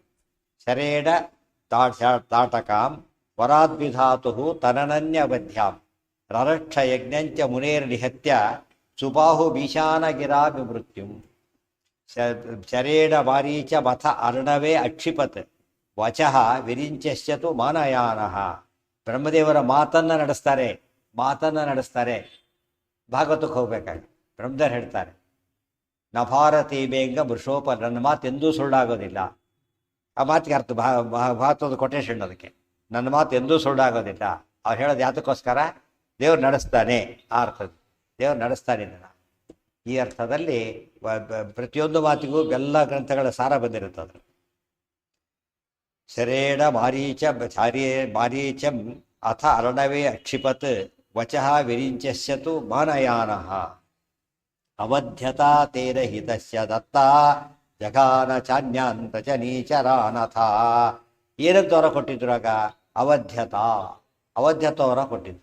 ಅದಕ್ಕೋಸ್ಕರನೇ ಈಗ ಕೊಲ್ಲದೇನೆ ಇಬ್ಬರಿಗೂ ಇತ್ತಲ್ಲ, ವಿವೃತ್ತಿತ್ವ ಇತ್ತು. ಸೇಮ್ ಡೇ ಕೊಲ್ಲಬಾರ್ದು ಅಂತ ಬಿಟ್ಟು ಆಮೇಲೆ ಕೊಂದ್ರು, ಸರಿ ಹೋಯ್ತು. ತೇನ ಹಿ ತಸ್ಯ ದತ್ತ, ತೇನ ಬ್ರಹ್ಮಣ ತಸ್ಯ ಮಾರೀಚಸ್ಯ ದತ್ತ. ಆ ವರ ಆಗಿತ್ತು. ಜಘಾನ ಚಾನ್ಯಾನ್ ರಜನೀಚರಾನಥ. ಸುಬಾಹುವನ್ನು ಕೊಂದರು, ಮಾರೀಚನ್ನು ಬಿಟ್ಟು ಉಳಿದವ್ರನ್ನೆಲ್ಲ ಕೊಂದಾಕ್ಬಿಟ್ಟು, ಉಳಿದವರು ಯಾರನ್ನೂ ಬಿಡಲಿಲ್ಲ. ಯಾಕೆ ಅವ್ರು ಯಾರು ವರ ಇರಲಿಲ್ಲ, ಆದ್ದರಿಂದ ಕೊಂದಾಕ್ಬಿಟ್ಟು. ಇದು ರಾಮದೇವರು ಮಾಡಿದಂಥ ಅಪೂರ್ವವಾದ ಕಾರ್ಯ. ಶರೇಣ ಕೊಂದಿದ್ದು ಬ್ರಹ್ಮದೇವರು ವರ ಇದ್ದವನ್ನ ಅಂತ ಹೇಳಿದಾಗ ಅವರು ಯಾರ್ದು ತಾಟಕೆನ ಶಿವನವರ ಬ್ರಹ್ಮೋತ್ತಮತ್ವ ಈ ತಾಟಕೆ ಬದಿಯಿಂದ ಗೊತ್ತಾಯಿತು. ರುದ್ರೋತ್ತಮತ್ವ ಸುಬಾಹುನವರ ಸಂಹಾರದ ಗೊತ್ತಾಯಿತು. ಆಮೇಲೆ ರಾಮದೇವರ ಸರ್ವಜ್ಞತ್ವ ಇವನು ಈಗ ಕೊಲ್ಲದೆ ಆಮೇಲೆ ಬಿಟ್ಟಿದ್ರೆ ಗೊತ್ತಾಯಿತು. ಮತ್ತೆ ಅವನೇನು ಬೋರ್ಡ್ ಹಾಕೋ ಬಂದಿಲ್ಲ, ವರ ನನಗಿದೆ ಅಂಥೇಳಿ. ವರ ಇದೆ ಅಂತ ರಾಮದೇವ್ರಿಗೆ ಹೇಗೆ ಗೊತ್ತಾಯಿತು? ಸರ್ವಜ್ಞರು ಅಷ್ಟೇ. ಬೋರ್ಡ್ ಹಾಕೋ ಬಂದಿದ್ರೆ ಸರಿ, ಅವತ್ತು ಲೆಟ್ರ್ ತೋರಿಸಿ ಆಮೇಲೆ ಬಿಡ್ತಾರೆ, ಪಾಸ್ ನೋಡಿಬಿಡ್ತಾರೆ. ನೋಡಿದ ತಕ್ಷಣ ಪಾಸ್ ಇದೆಯಲ್ಲ ಗೊತ್ತಾಗಲ್ಲ. ಪಾಸ್ ನೋಡ್ಬೇಕು ತಾನೆ, ಅದು ವೆರಿಫೈ ಮಾಡ್ಬೇಕು ಆಮೇಲೆ ಎಷ್ಟೋ ಸಲ. ರಾಮದೇವ್ ಏನು ಬೇಕಿಲ್ಲ, ಏನವರು ಸರ್ವಜ್ಞರು. ಯಾರನ್ನೇನು ಮಾಡಬೇಕು, ಯಾರು ಏನಿದೆ ಎಲ್ಲ ಗೊತ್ತವ್ರು. ಇದು ರಾಮದೇವರ ವೈಭವ. ಇದೆಲ್ಲ ಯಾಕೆ ತಿಳ್ಕೊಬೇಕು ಅಂದರೆ, ಮುಂದೆ ರಾಣ ಬಂದಿದ್ದು ರಾಮದೇವ್ರಿಗೆ ಗೊತ್ತೇ ಆಗಲಿಲ್ಲ, ಸೀತೆಯಲ್ಲಿಂದ ಹುಡುಕೋತ ಕುತ್ಕೊಂಡ್ಬಿಟ್ಟ ಅಂತ ಹೇಳಿದರೆ ಇದೆಲ್ಲ ಮಾಡಿದ್ದು ಯಾತಕ್ಕೆ ಮಾಡಿದ್ದೇನೆ ತಾನು ಯಾರು ಅಂತ ತೋರಿಸೋದಕ್ಕೆ. ತೋರಿಸಿ ಆದಮೇಲೆ ಮತ್ತೆ ಹೇಳ್ತಾರೆ ಏನರ್ಥ? ಈ ಹಿಂದಿನ ಅರ್ಥ ಇಲ್ಲ ಅಂತ ಇರುತ್ತೆ, ಅದಾಗಬಾರ್ದು. ರಜನೀಚರಾನಥ ತದಾ ವಿದೇಹೇನ ಸುತಾ ಸ್ವಯಂವರೋ ವಿಭೂಷಿತೋ ದಿಕ್ಷು ವಿದಿಕ್ಷು ಸರ್ವಶಃ ನಿಧಾರ್ಯ ತದ್ ಗಾತಿ ಸುತಾನುಯಾಯೀ ಯಯೌ ವಿದೇಹಾನ್ ಅನುಜಾನುಯಾತಃ ತದಾ ವಿದೇಹೇನ ಸುತಾ ಸ್ವಯಂವರಃ ವಿಭೂಷಿತಃ ದಿಕ್ಷು ವಿದಿಕ್ಷು ಸರ್ವಶಃ ನಿಧಾರ್ಯ ತತ್ ಗಾತಿ ಸುತಾನುಯಾಯೀ ಯಯೌ ವಿದೇಹಾನ್ ಅನುಜಾನುಯಾತಃ. ಈ ವಿಗ್ರಹ ಭಕ್ಷಣೆ ಆದಮೇಲೆ ಮುಂದೆ ರಾಮದೇವರು ಬಿಚರಾಪಟ್ಟಣಕ್ಕೆ ಹೋಗ್ತಾ ಇದ್ದರು. ಎಲ್ಲಿಗೆ ಹೋಗ್ಬೇಕಾಗಿತ್ತು ನ್ಯಾಯವೇಗ ಅವರು? ಅಯೋಧ್ಯೆಗೆ ವಾಪಸ್ ಹೋಗ್ಬೇಕಾಗಿತ್ತು. ಅದು ಇದಕ್ಕೆ ಅಂತ ಹೊರಟರು ಅಂದರೆ ಆಗ ಸ್ವಯಂವರ ಘೋಷಣೆಯಾಗಿತ್ತು. ಜನ ಸೀತಾದೇವಿ ಸ್ವಯಂವರ ಅಂತ ಘೋಷಣೆ ಮಾಡಿದ್ದು. ಆಗ ವಿಶ್ವಾಮಿತ್ರನಿಗೆ ಗೊತ್ತದು ಘೋಷಣೆ ಆಗಿದ್ದು ಗೊತ್ತಿತ್ತು. ರಾಮದೇವ್ರನ್ನ ಕೇಳ್ತಾರೆ ರಾಮಾಯಣದಲ್ಲಿ, ರಾಮ ನಾವು ಸ್ವಯಂವರ ಘೋಷಣೆ ಮಾಡಿದ್ದಾರೆ ಹೋಗೋಣ ಅಂತ ಕೇಳ್ತಾರೆ. ರಾಮದೇವ್ರು ಹೇಳ್ತಾರೆ ನಮ್ಮಪ್ಪ ನಿಮ್ಮದೇ ಕಳಿಸಿದ್ದಾರೆ, ಎಲ್ಲಿ ಬಾದ್ರೆ ಅಲ್ಲಿ ಬರ್ತೇನೆ ಅಂತ ಹೇಳ್ತಾರೆ. ಈಗ ಬೇರೆ ಬಂದಿರೋದ್ರಿಂದ ಹೇಳಿದ್ರೆ ಬರ್ತೇನೆ ಅಷ್ಟೇ, ಅಲ್ಲಿ ಕೇಳಲೇಬೇಡ್ರಿ ನೀವೀಗ, ನಿಮ್ಮನ್ನು ಹಿಂದೆ ಕಳಿಸೋದ್ರಿಂದ ಹಿಂದೆ ಬಂದೇ ಬರ್ತೀನಿ ಅಂತ. ಆಮೇಲೆ ಮುಂದೆ ನಡೀತಾ ಮುಗಿದೋಗುತ್ತೆ. ಇದೆಲ್ಲ ಅರ್ಥ ಮಾಡ್ಕೊಂಡು ಹೇಗೆ ನಡೆಸ್ಬೇಕಾದ್ರೆ ಯಾರು ನಿಮಗೆ ಕಾರ್ ಕೊಟ್ಬಿಟ್ಟಿದ್ದಾರೆ ತಿಳ್ಕೊಂಬೇಡ, ಉಪಯೋಗಿಸಿ ಹೊಡಿ ಅಂತೇಳಿ. ಅವಾಗೇನು ಇಂಥಲ್ಲಿ ಹೊಲ ಕಟ್ಟಿ ಮಧ್ಯೆ ಎಲ್ಲ ಸ್ಟಾಪ್ ಮಾಡ್ಲಿಕ್ಕೆ ಕೇಳಿದ್ರೆ ಅದೆಲ್ಲ ಹೇಳಿಲ್ಲ, ಇಲ್ಲೇ ಬಿಡ್ತೀರ ಅಂತ. ಕೆಲಸ ಏನು ಮಾಡ್ತಾರೆ ಗುರ್ತು ಮಾಡಿದಾರಲ್ಲ ಅಲ್ಲಿಗೆ ಕೊಡು, ಬೇರೆ ಕಡೆ ಬಟ್ ಡೈವರ್ಷನ್ ತೊಗೊಂಡು ಒಪ್ಪನು ಗೊತ್ತಾಯ್ತಾ. ಇವ್ರೇನು ಮಾಡ್ತಾರೆ, ಹೇಗೆ ಕಳಿಸಿದ್ದಾರಲ್ಲ ನಾನು ಏನು ಹೇಳಿದ್ರೆ ನಿಮ್ಮಿದ್ದೆ ವಾಪಸ್ ಬಿಡೋವರೆಗೂ ನಿಮ್ಮಿದ್ದಿರ್ತೇನೆ, ಆಯಿತಾ. ಎಲ್ಲಿಗೆ ಹೋಗೋಣ ಎಲ್ಲಿಗೆ ಹೋಗೋಣ. ಅದಕ್ಕೆ ಭಕ್ತ ಜನ ಮುಂದೆ ನೀನವರ ಹಿಂದೆ. ಇವ್ರು ಭಕ್ತರಾದ್ರಿಂದ ಪಾಲನೆ ಮಾಡ್ತಾರೆ, ಉಳಿದವರಾದ್ರೆ ಅದೆಲ್ಲ ಕೇಳೋದಿಲ್ಲ, ಟು ದಿ ಪಾಯಿಂಟ್ ಅಷ್ಟೇ.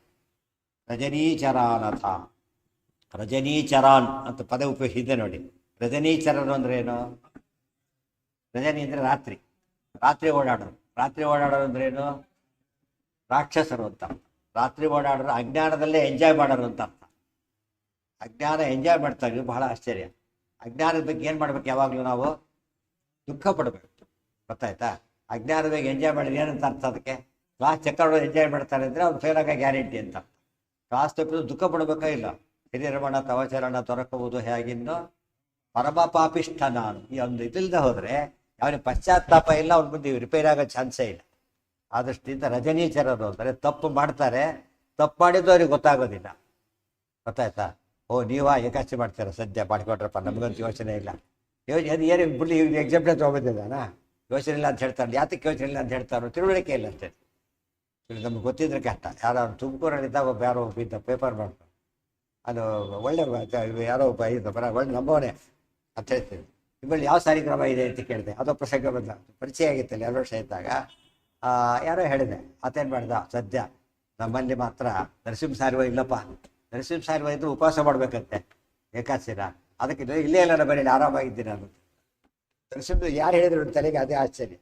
ನರಸಿಂಹ ಸಾರಿಕ್ರಮ ಇದ್ದವ್ರು ಮಾತ್ರ ಏಕಾದಶಿ ಉಪವಾಸ ಮಾಡಬೇಕು, ಇವ್ರವ್ರು ಮಾಡ್ಕೊಡುದು ತಿಳ್ಕೊಬಿಡ್ದ ರೀತಿ. ಅದ್ರನ್ನ ಆಶ್ಚರ್ಯ. ಏಕಾದಶಿ ಮಿಸ್ ಮಾಡಬೇಕಲ್ಲ, ನರಸಿಂಹ ಸಾರಿ ಇಟ್ಕೊಂಡಿದ್ರೆ ದೊಡ್ಡ ಬೆನಿಫಿಟ್ ಸಿಕ್ತು ಅಂತ. ಅಂದರೆ ಎಷ್ಟು ಅಜ್ಞಾನ ಇದೆ.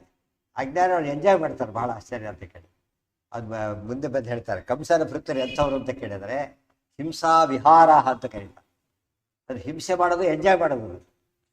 ದುಃಖ ಇಲ್ಲ ಅವ್ರಿಗೆ. ಇನ್ನೊಬ್ಬರಿಗೆ ದುಃಖ ಆದರೆ ಖುಷಿ ಪಡ್ತಾರೆ. ಇವಾಗ ತಾನೇ ನಡೀತಿದೆಯಲ್ಲ ಅದೇ ತಾನೇ ನಡೀತಿರೋದು. ಸುಮ್ಮನೆ ಕೊಲ್ಲೋದು, ಹೋಗೋದು, ಕುಡಿ ಕೊಲ್ತಿರೋದು, ಅದು ದೊಡ್ಡ ಕೆಲಸ ಮಾಡಿದೆ ಅಂತ ಹೇಳ್ಕೊಂಡು. ಒಂದು ಹಿಂಸೆ, ಅನಿವಾರ್ಯವಾಗಿ ಹಿಂಸೆ ಮಾಡೋದು ಬೇರೆ, ಹಿಂಸಾ ವಿಹಾರ. ಅರ್ಥ ಇವತ್ತು ವೆಜಿಟೇರಿಯನ್ ತಿಂತಾರೆ, ಅಲ್ಲಿ ಹಿಂಸೆ ಆಗುತ್ತೆ, ಅಲ್ಲೂ ಕೂಡ ಹಿಂಸೆ ಆಗುತ್ತೆ. ಪ್ರಾಣಿ ಹತ್ಯೆ ಮಾಡ್ತಾರೆ, ಅದು ಹಿಂಸೆ ಆಗುತ್ತೆ. ಅದರ ತಾರತಮ್ಯ ಎಷ್ಟಿದೆ ಅದರಲ್ಲಿ, ಗೊತ್ತಾಯ್ತಾ. ಇದರಲ್ಲೂ ಕೂಡ ಎಲ್ಲ ತಾರತಮ್ಯ ಇದೆ. ಇದ್ರ ಹಿಂಸೆ ಭಾಳ ಕಡಿಮೆ, ಅದರ ಹಿಂಸೆ ತುಂಬ ಜಾಸ್ತಿ. ಮತ್ತು ಇರುವೆ ಕೊಂದರೂ ಪ್ರಸಂಗ ಬಂತು ಅಂತ ಹೇಳ್ತೇನೆ. ಯಾರು ಹೇಳ್ತಾರಲ್ರಿ, ನೀವು ವೆಜಿಟೇರಿಯನ್ ತಿಂತೀರಲ್ಲ ಅದಕ್ಕೂ ಪ್ರಾಣ ಇದೆ ಅಂತ ಗೊತ್ತಿಲ್ಲ, ಸೈನ್ಸ್ ಹೇಳಿಲ್ಲ, ಅದು ಮಾಂಸಾಹಾರನೇ. ಅರ್ಥ ಆಯ್ತಾ. ಏನು ಮಾಡ್ಬೇಕು, ಇವನು ಊಟ ಬಿಟ್ಟು ಕೊಡ್ಬೇಕಷ್ಟೆ. ಯಾವ ತಿಂದ್ರು ಇನ್ನೊಂದು ಇದೆ, ಜೀವ ಇಲ್ಲದ ತಿಂದರೆ ಅದು ಜೀರ್ಣ ಆಗೋದು. ಜೀವ ಇರ್ಬೇಕು ಅದಕ್ಕೆ. ಜೀವೋ ಜೀವಸ್ಯ ಜೀವನಂ ಅಂತ ಕರೆದ್ರು. ಪ್ರತಿಯೊಬ್ಬರು ತಿನ್ಬೇಕು. ಸೈನ್ಸಿ ಪ್ರಕಾರ ಅಷ್ಟು ದೇಹದಲ್ಲಿ ಎಷ್ಟು ಬ್ಯಾಕ್ಟೀರಿಯಾಸ್ ಅಂತ ಹೇಳೋಕ್ಕೆ ಸಾಧ್ಯ ಇಲ್ಲ, ಗೊತ್ತಾಯ್ತು. ಟ್ರಿಲಿಯನ್ ಬ್ಯಾಕ್ಟೀರಿಯಾಸ್ ಅದು. ಅಷ್ಟು ದೇಹದೊಳಗೆ ಚಿಕ್ಕ ಕ್ರಿಮಿಗಳಿವೆ ಅವಿಷ್ಟು ಕೂಡ. ಅವು ಇರೋದಕ್ಕೆ ನಾವು ಬದುಕಿರೋದು, ಇವರು ಬದುಕೋಕ್ಕೆ ಸಾಧ್ಯ ಇಲ್ಲ. ಸೆಲ್ಸ್ ಇದೆ, ಭೂಮಿ ಆಗ್ಬೇಕಾದ್ರೆ ಅದೆಲ್ಲ ಬೇಕದೆಲ್ಲ. ಅರ್ಥ ಆಯ್ತಾ. ಅದು ನಮ್ದು ಹಿಂಸೆ ಇದೆ ನಮಗೆ. ವೆಜಿಟೇರಿಯನ್ ಒಂದು ದೃಷ್ಟಿಯಿಂದ ಅದು ಕೂಡ ಹಿಂಸೆನೇ. ಅದು ಪರಿಹಾರ ಆಗಲಿಕ್ಕೆ ವೈಷ್ಣವ ಇದೆ. ಪಂಚಮಾಯ ಜ್ಞಾತಕ್ಕೆ ಮಾಡೋದು ಅಂದರೆ ಈ ಪಾಪ ಹೋಗಲಿ. ಎಂಥ ಪಾಪ ಇದು? ಆಹಾರ ತಿಂದ್ರೆ ಬದುಕಲಿಕ್ಕೆ ಸಾಧ್ಯ ಇಲ್ಲ ಆದ್ದರಿಂದ ತಗೊಳ್ಳಿ. ಇದು ಕಡಿಮೆ. ಅವಾಗ ಏನು ಹೇಳ್ತಾರೆ, ಬಿಡಿ ಹಿಂಸೆ ಹಿಂಸೆನೇ, ಹಾಗಿದ್ರೆ ಇರಬೇಕು ಅಂತಾರೆ. ಆಮೇಲೆ ಯಾರು ಬಾರ್ಡರ್ ಕೇಸ್ ಹಾಕಿದ್ದು ನೋಡಿದರೆ ಯಾರಾದ್ರು ಕೂಡ? ಇರುವೆ ಕೂಡ ಏನದು, ಅದು ಜೀವ ಇದೆ, ಅದಕ್ಕೆ ಬಾರ್ಡರ್ ಕೇಸ್ ಹಾಕಲ್ಲಿ ಹೋಗಿದ್ರೆ ತಿಂಗಳಿಗೆ ಅದು ಕೊಂದರೆ ಔಷಧಿ ಬೇರೆ ಮಾರ್ತಾರೆ ಕೊಲ್ಲೋದಕ್ಕೆ.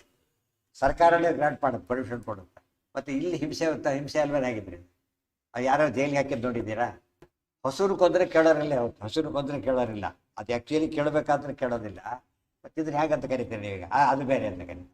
ಬಾರ್ಡರ್ ಕೇಸ್ ಇಲ್ಲ, ಪನಿಷ್ಮೆಂಟ್ ಇಲ್ಲ. ಇವನು ಯಾವುದೋ ಒಂದು ಕೋಳಿ ಗಿಡ ಬಿಟ್ಬಿಡ್ತಾರಲ್ಲ, ಗೊತ್ತಲ್ಲ ಲಾರಿಗಳನ್ನ, ಅವ್ನು ಬರ್ತಾರೆ ಮೊದಲು ಬರ್ತಾರೆ 100, 200, 500 ರೂಪಾಯಿ ಕೊಟ್ಬಿಟ್ರೆ ಹೋಗ್ಬಿಡ್ತಾರೆ. ಈ ಕೊಂದವ್ರು 500 ರೂಪಾಯಿ ಕೊಟ್ಟರೆ ಹೋಗ್ಬಿಡ್ತಾರ ಬಾರ್ಡರ್ ಮಾಡಿದವ್ರಿಗೆ? ಡಿಫ್ರೆನ್ಸ್ ಇದೆ. ಹತ್ಯೆಯಲ್ಲೂ ಏನಿದೆ, ತಾರತಮ್ಯ ಇದೆ. ಪಾತಕ, ಉಪಪಾತಕ, ಮಹಾಪಾತಕ, ಪಂಚಮಹಾಪ, ಇವು ಭಾರಿ ದೊಡ್ಡದು. ಅದು ದೊಡ್ಡ ವಿಶೇಷ. ಇದರೆಲ್ಲ ಸರ್ಕಾರ ಈ ಕೋರ್ಟ್ ಕೂಡ ಸಾಲ್ವ್ ಮಾಡೋಕ್ಕಾಗ್ತದೆ. ಮನುಷ್ಯರು ಕೊಂದವ್ರನ್ನ, ಈ ಪ್ರಾಣಿಯವ್ರು ಕೊಂದು ಕತೆ ಮುಗಿತಾರೆ. ದಿವ್ಸಕ್ಕೆ 1000 ನಮ್ಗೆ ಗೊತ್ತಿಲ್ಲದೆ ಸಾಯುತ್ತೆ. ಎಷ್ಟೋ ಥರ ಓಡಾಡ್ತಿರ್ಬೇಕಾದ್ರೆ ಸಾಯುತ್ತೆ. ಅದಕ್ಕೆ ಭರತರಾಜ ನೋಡ್ಕೊಂಡು ದೂರಕ್ಕೆ ಜಂಪ್ ಮಾಡ್ತಿದ್ದ, ಪ್ರಾಣಿ ಹತ್ಯೆ ಆಗಬಾರ್ದು ಅಂತ. ಇದೆಲ್ಲ ಯಾತಕ್ಕೆ ಹೇಳ್ತಿರೋದು ಅಂದರೆ, ಹತ್ಯೆ ಆದರೂ ಕೂಡ ತಾರತಮ್ಯ ಇದೆ. ಇಲ್ಲೂ ಕೂಡ ಏನಾಗಿದೆ, ತಾರತಮ್ಯ ಇದೆ. ಅದೆಲ್ಲ ಅರ್ಥ ಮಾಡ್ಕೊಂಡಾಗ ಮಾತ್ರ ಅದು ಲೈಫ್. ಇವು ಕುತರ್ಕ ಮಾಡೋದ್ರಿಂದ ಏನು ಮಾಡ್ತಾರಂದ್ರೆ, ಕುತರ್ಕ ಮಾಡೋದು ಒನ್ ವೇ ಅವ್ರಿಗೆಲ್ಲ, ಒನ್ ಸೈಡೆಡ್. ನಾವು ಮಾಡೋದ್ರಿಂದ ಸಮರ್ಥನೆ ಮಾಡ್ಕೊಳ್ಳೋದು ಬಿಟ್ಬಿಡೋದು. ಇನ್ನೊಂದು ಮುಖ ನೋಡ್ಬೇಕು, ಅವು ಉತ್ತರ ಸಿಕ್ಬಿಡುತ್ತಾನೆ. ನಾವು ಇದೆಲ್ಲ ಯಾತಕ್ಕೆ ಕೇಳಿದ್ರೆ, ನಮ್ಮ ಕೊಲೀಗ್ಸ್ ಕೇಳ್ತಿರ್ತಾರೆ ಕಾಲೇಜಿನಲ್ಲಿದ್ದಾಗ, ನಮ್ಮ ಹುಡುಗ ಇಂಥ ಪ್ರಶ್ನೆ ಕೇಳ್ತಾರೆ, ಏನು ಮಾಡ್ಬೇಕು ಅದಕ್ಕೆ? ಅವ್ನು ಹೇಳ್ತಾನೆ, ಬ್ರಾಹ್ಮಣ ನಾನ್ ವೆಜ್ ತಿಂದು ಬಂದಿದ್ದಾನೆ. ಕೇಳಿದರೆ ನೀವು ತರಕಾರಿ ನಾನ್ ವೆಜ್ ಅಲ್ಲ ಅಂತ ಕೇಳ್ತೇನೆ, ಉತ್ತರ ಕೊಡಬೇಕು ಅಂತ ಬರ್ತಿರಲಿಲ್ಲ. ಇಂಥವೆಲ್ಲ ಅನೇಕ ಸಮಸ್ಯೆಗಳು ಅವಾಗ ಹೇಳಿದಾಗ ಅರ್ಥ ಆಗ್ತಿತ್ತು ಪಾಪ. ಇಲ್ಲದ್ರೆ ಹೌದಲ್ಲ, ಇವರು ತಿನ್ನಕ್ಕೆ ಶುರು ಮಾಡೋ ಪೈಕಿ ಆಗಿಬಿಡುತ್ತೆ ಆಮೇಲೆ. ಯಾಕೆಂದರೆ ಅವ್ರು ಹೇಳಿ ಸರಿ ಇದೆ ಅಂತ ತಿಳ್ಕೊಂಡ್ಬಿಟ್ರೆ ಹಾಗಾಗಿ ವಿಚಾರವಾದ ಬುದ್ಧಿಜೀವಿಗಳು ಅಂತ ಹೇಳಿ ಇಲ್ಲದನ್ನು ತಲೆಯಲ್ಲಿ ಹಾಕ್ತಾರೆ. ದಿಕ್ಷು ವಿದಿಕ್ಷು ಸರ್ವಶಃ ತದಾ ವಿದೇಹೇನ ಸುತಾ ಸ್ವಯಂವರ ವಿಘೋಷಿತ.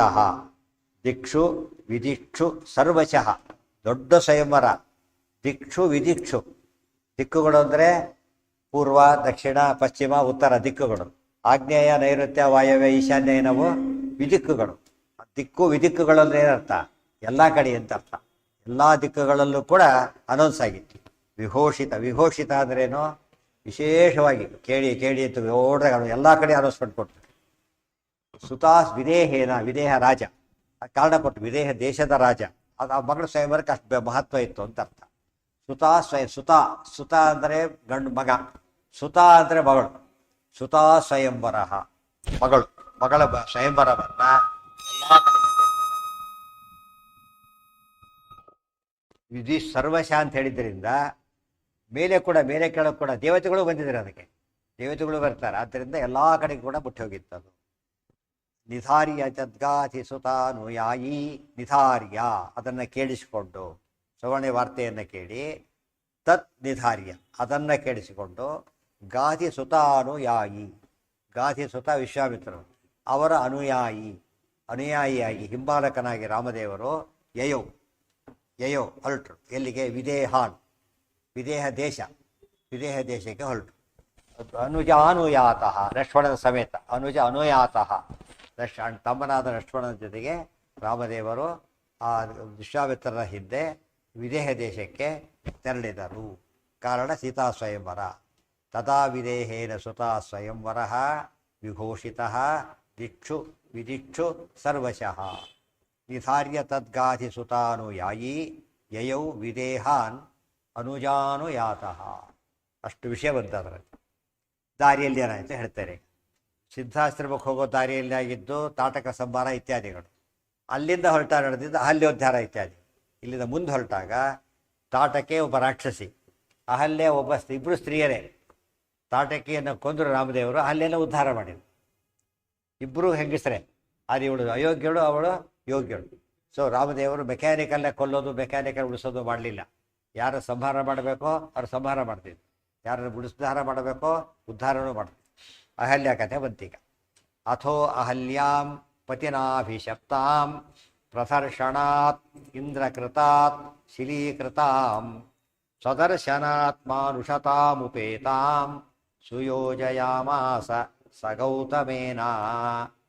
ಅಥೋ ಅಹಲ್ಯಾಂ ಪತಿನಾ ಅಭಿಶಪ್ತಾಂ ಪ್ರದರ್ಶನಾತ್ ಇಂದ್ರಕೃತಾತ್ ಶಿಲೀಕೃತಾಂ ಸ್ವದರ್ಶನಾತ್ ಮಾನುಷತಾಂ ಉಪೇತಾಂ ಸುಯೋಜಯಾಮಾಸ ಸಹ ಗೌತಮೇನ.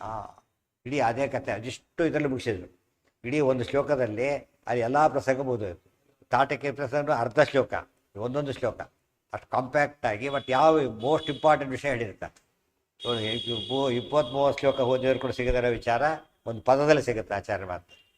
ಅಥೋ ಅಹಲ್ಯಾಂ ಅದನ್ನ ಯಾತಕ್ಕೆ ಹೇಳಿದರು ಅಂದರೆ, ಅಹಲ್ಯ ಕಥೆ ಕೇಳೋದು ಪುಣ್ಯಕರ, ಮಂಗಳಕರ. ಬೆಳಿಗ್ಗೆ ಎದ್ದ ತಕ್ಷಣ ಏನು ಮಾಡಬೇಕು?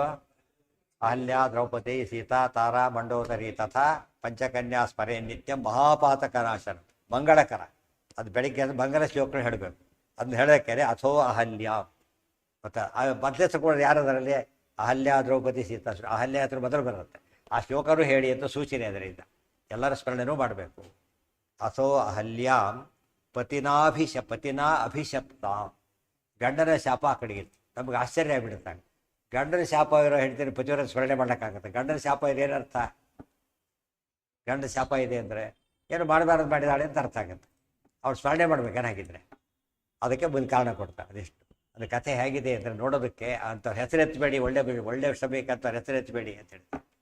ಬೆಳಿಗ್ಗೆ ಎತ್ತಷ್ಟು ಹೆಸರು ಹೇಳ್ಬೇಕಾಗಿದ್ರೆ ಅದಕ್ಕೆ ಹೇಳ್ತಾರೆ. ಆ ಕಥೆಯಲ್ಲಿ ಅಹಲ್ಯೆ ಅಪರಾಧಿಯಾಗಿದ್ದರೆ ಗೊತ್ತಾಯ್ತಾ, ಅದು ಸ್ಮರಣೆ ಮಾಡಬಾರ್ದಾಗಿ. ಅದರಿಂದಲೇ ಅಪರಾಧಿ ಅಲ್ಲ, ಅವಳು ತಪ್ಪು ಮಾಡಿಲ್ಲ ಅಂತ ಹೇಳಬೇಕಾಗಿ. ಗಂಡನಿಂದ ಅಭಿಶಪ್ತ ದೊಡ್ಡ ಶಾಪ ಕೊಟ್ಬಿಟ್ಟಿದ್ದಾರೆ. ಸಣ್ಣ ಪುಟ್ಟ ಶಾಪ ಅಲ್ಲ.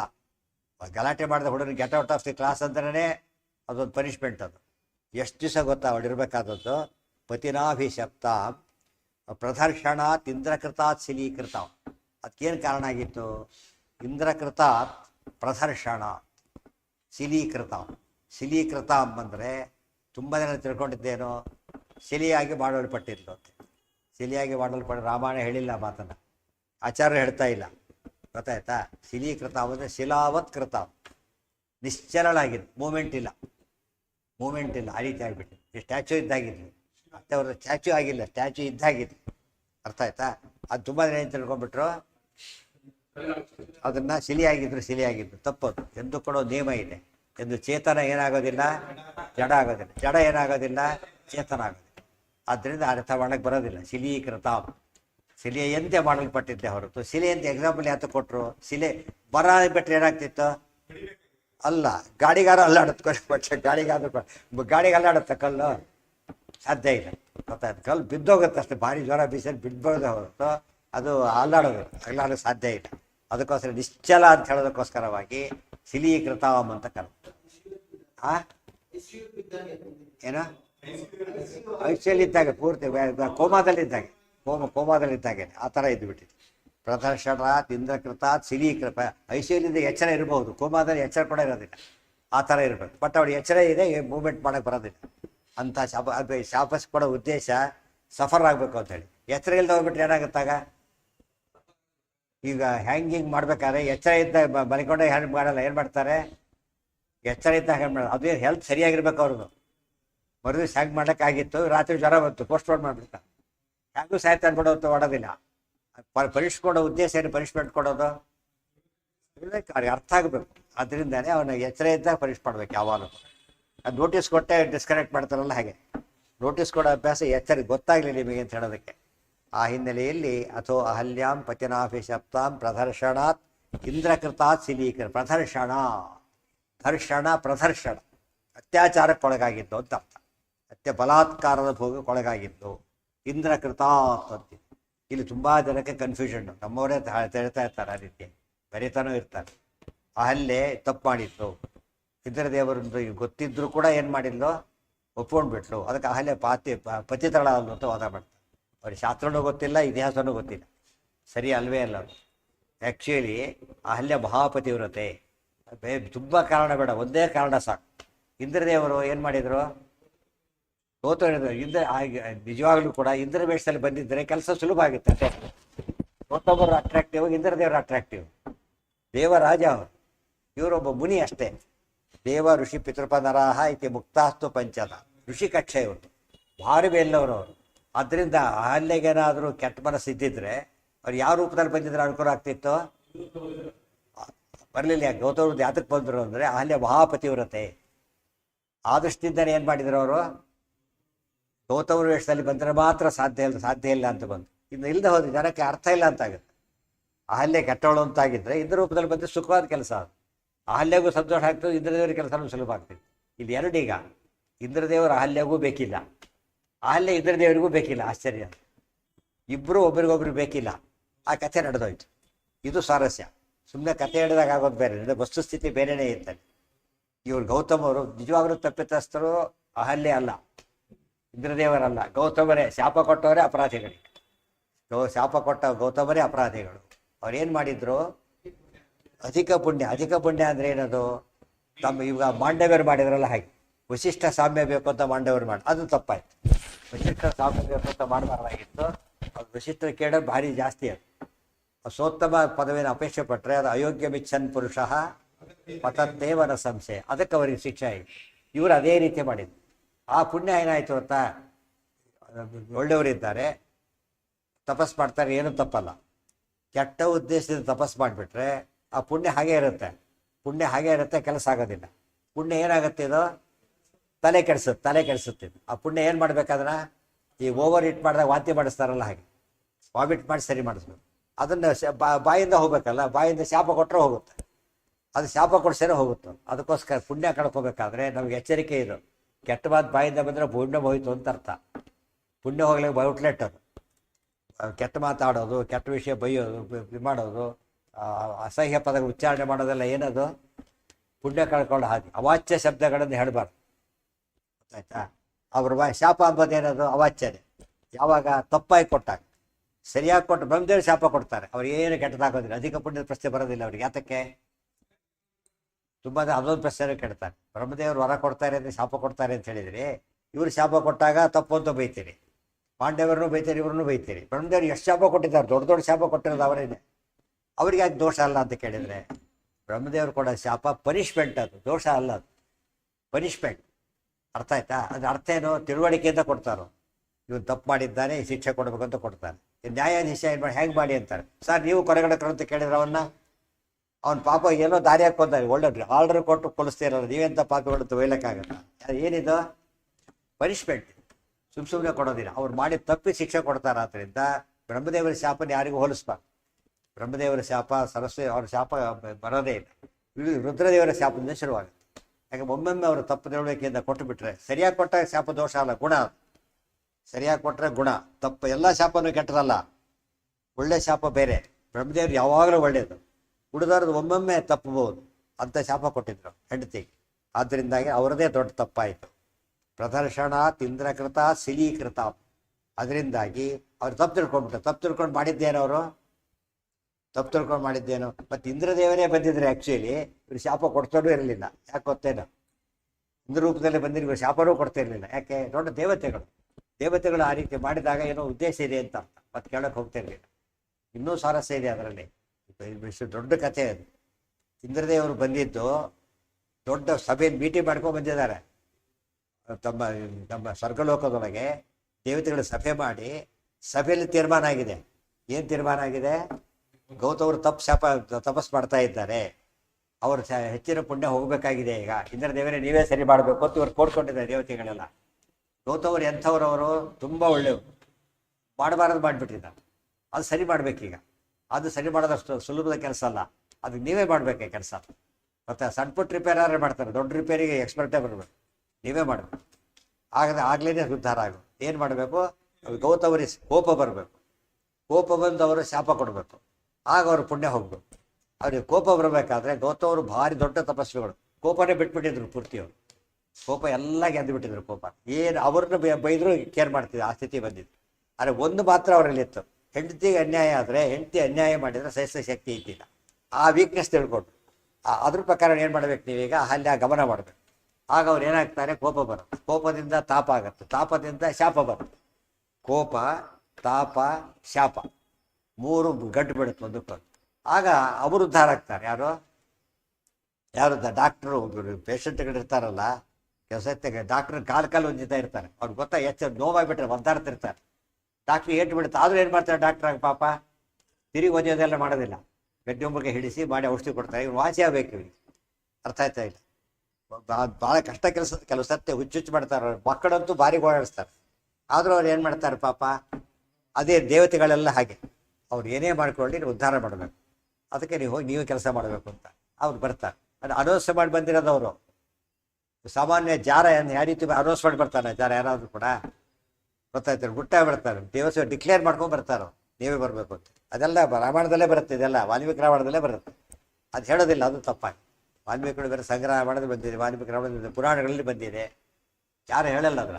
ಅಹಲ್ಯನ ಏನು ಮಾಡಿಬಿಟ್ಟಿದ್ದಾರೆ ಪಾಪ, ಪತಿತೆ ಅಂತ ಮಾಡಿ ಹಾಕ್ಬಿಟ್ಟಿದ್ದಾರೆ. ತಪ್ಪದು. ಅಹಲ್ಯ ಬಹಳಷ್ಟು ವಿಶೇಷವಾಗಿ ಶ್ರೇಷ್ಠ ವ್ಯಕ್ತಿ, ಅದಕ್ಕೆ ಅವಳನ್ನು ಬೆಳಗ್ಗೆ ಎದ್ದ ತಕ್ಷಣ ಸ್ಮರಣೆ ಮಾಡಬೇಕು ಅಂತ ಹೇಳ್ತಾರೆ. ಒಂದು ಪ್ರದರ್ಶನ ಆಚಾರ ಪದ ಉಪಯೋಗಿಸೋದು. ಪ್ರದರ್ಶನ ಅಂದ್ರೇನು? ಪ್ರದರ್ಶನ ಅಂದ್ರೇನು? ಬಲಾತ್ಕಾರ ಅಂತ. ಪ್ರದರ್ಶನ ಅಂದರೆ ಬಲಾತ್ಕಾರ. ಬಲಾತ್ಕಾರಕ್ಕೂ ಬಲಾತ್ಕಾರ ಆದರೂ ಪತಿತೆ ಅಂತ ಕರೆಯೋದಿಲ್ಲ.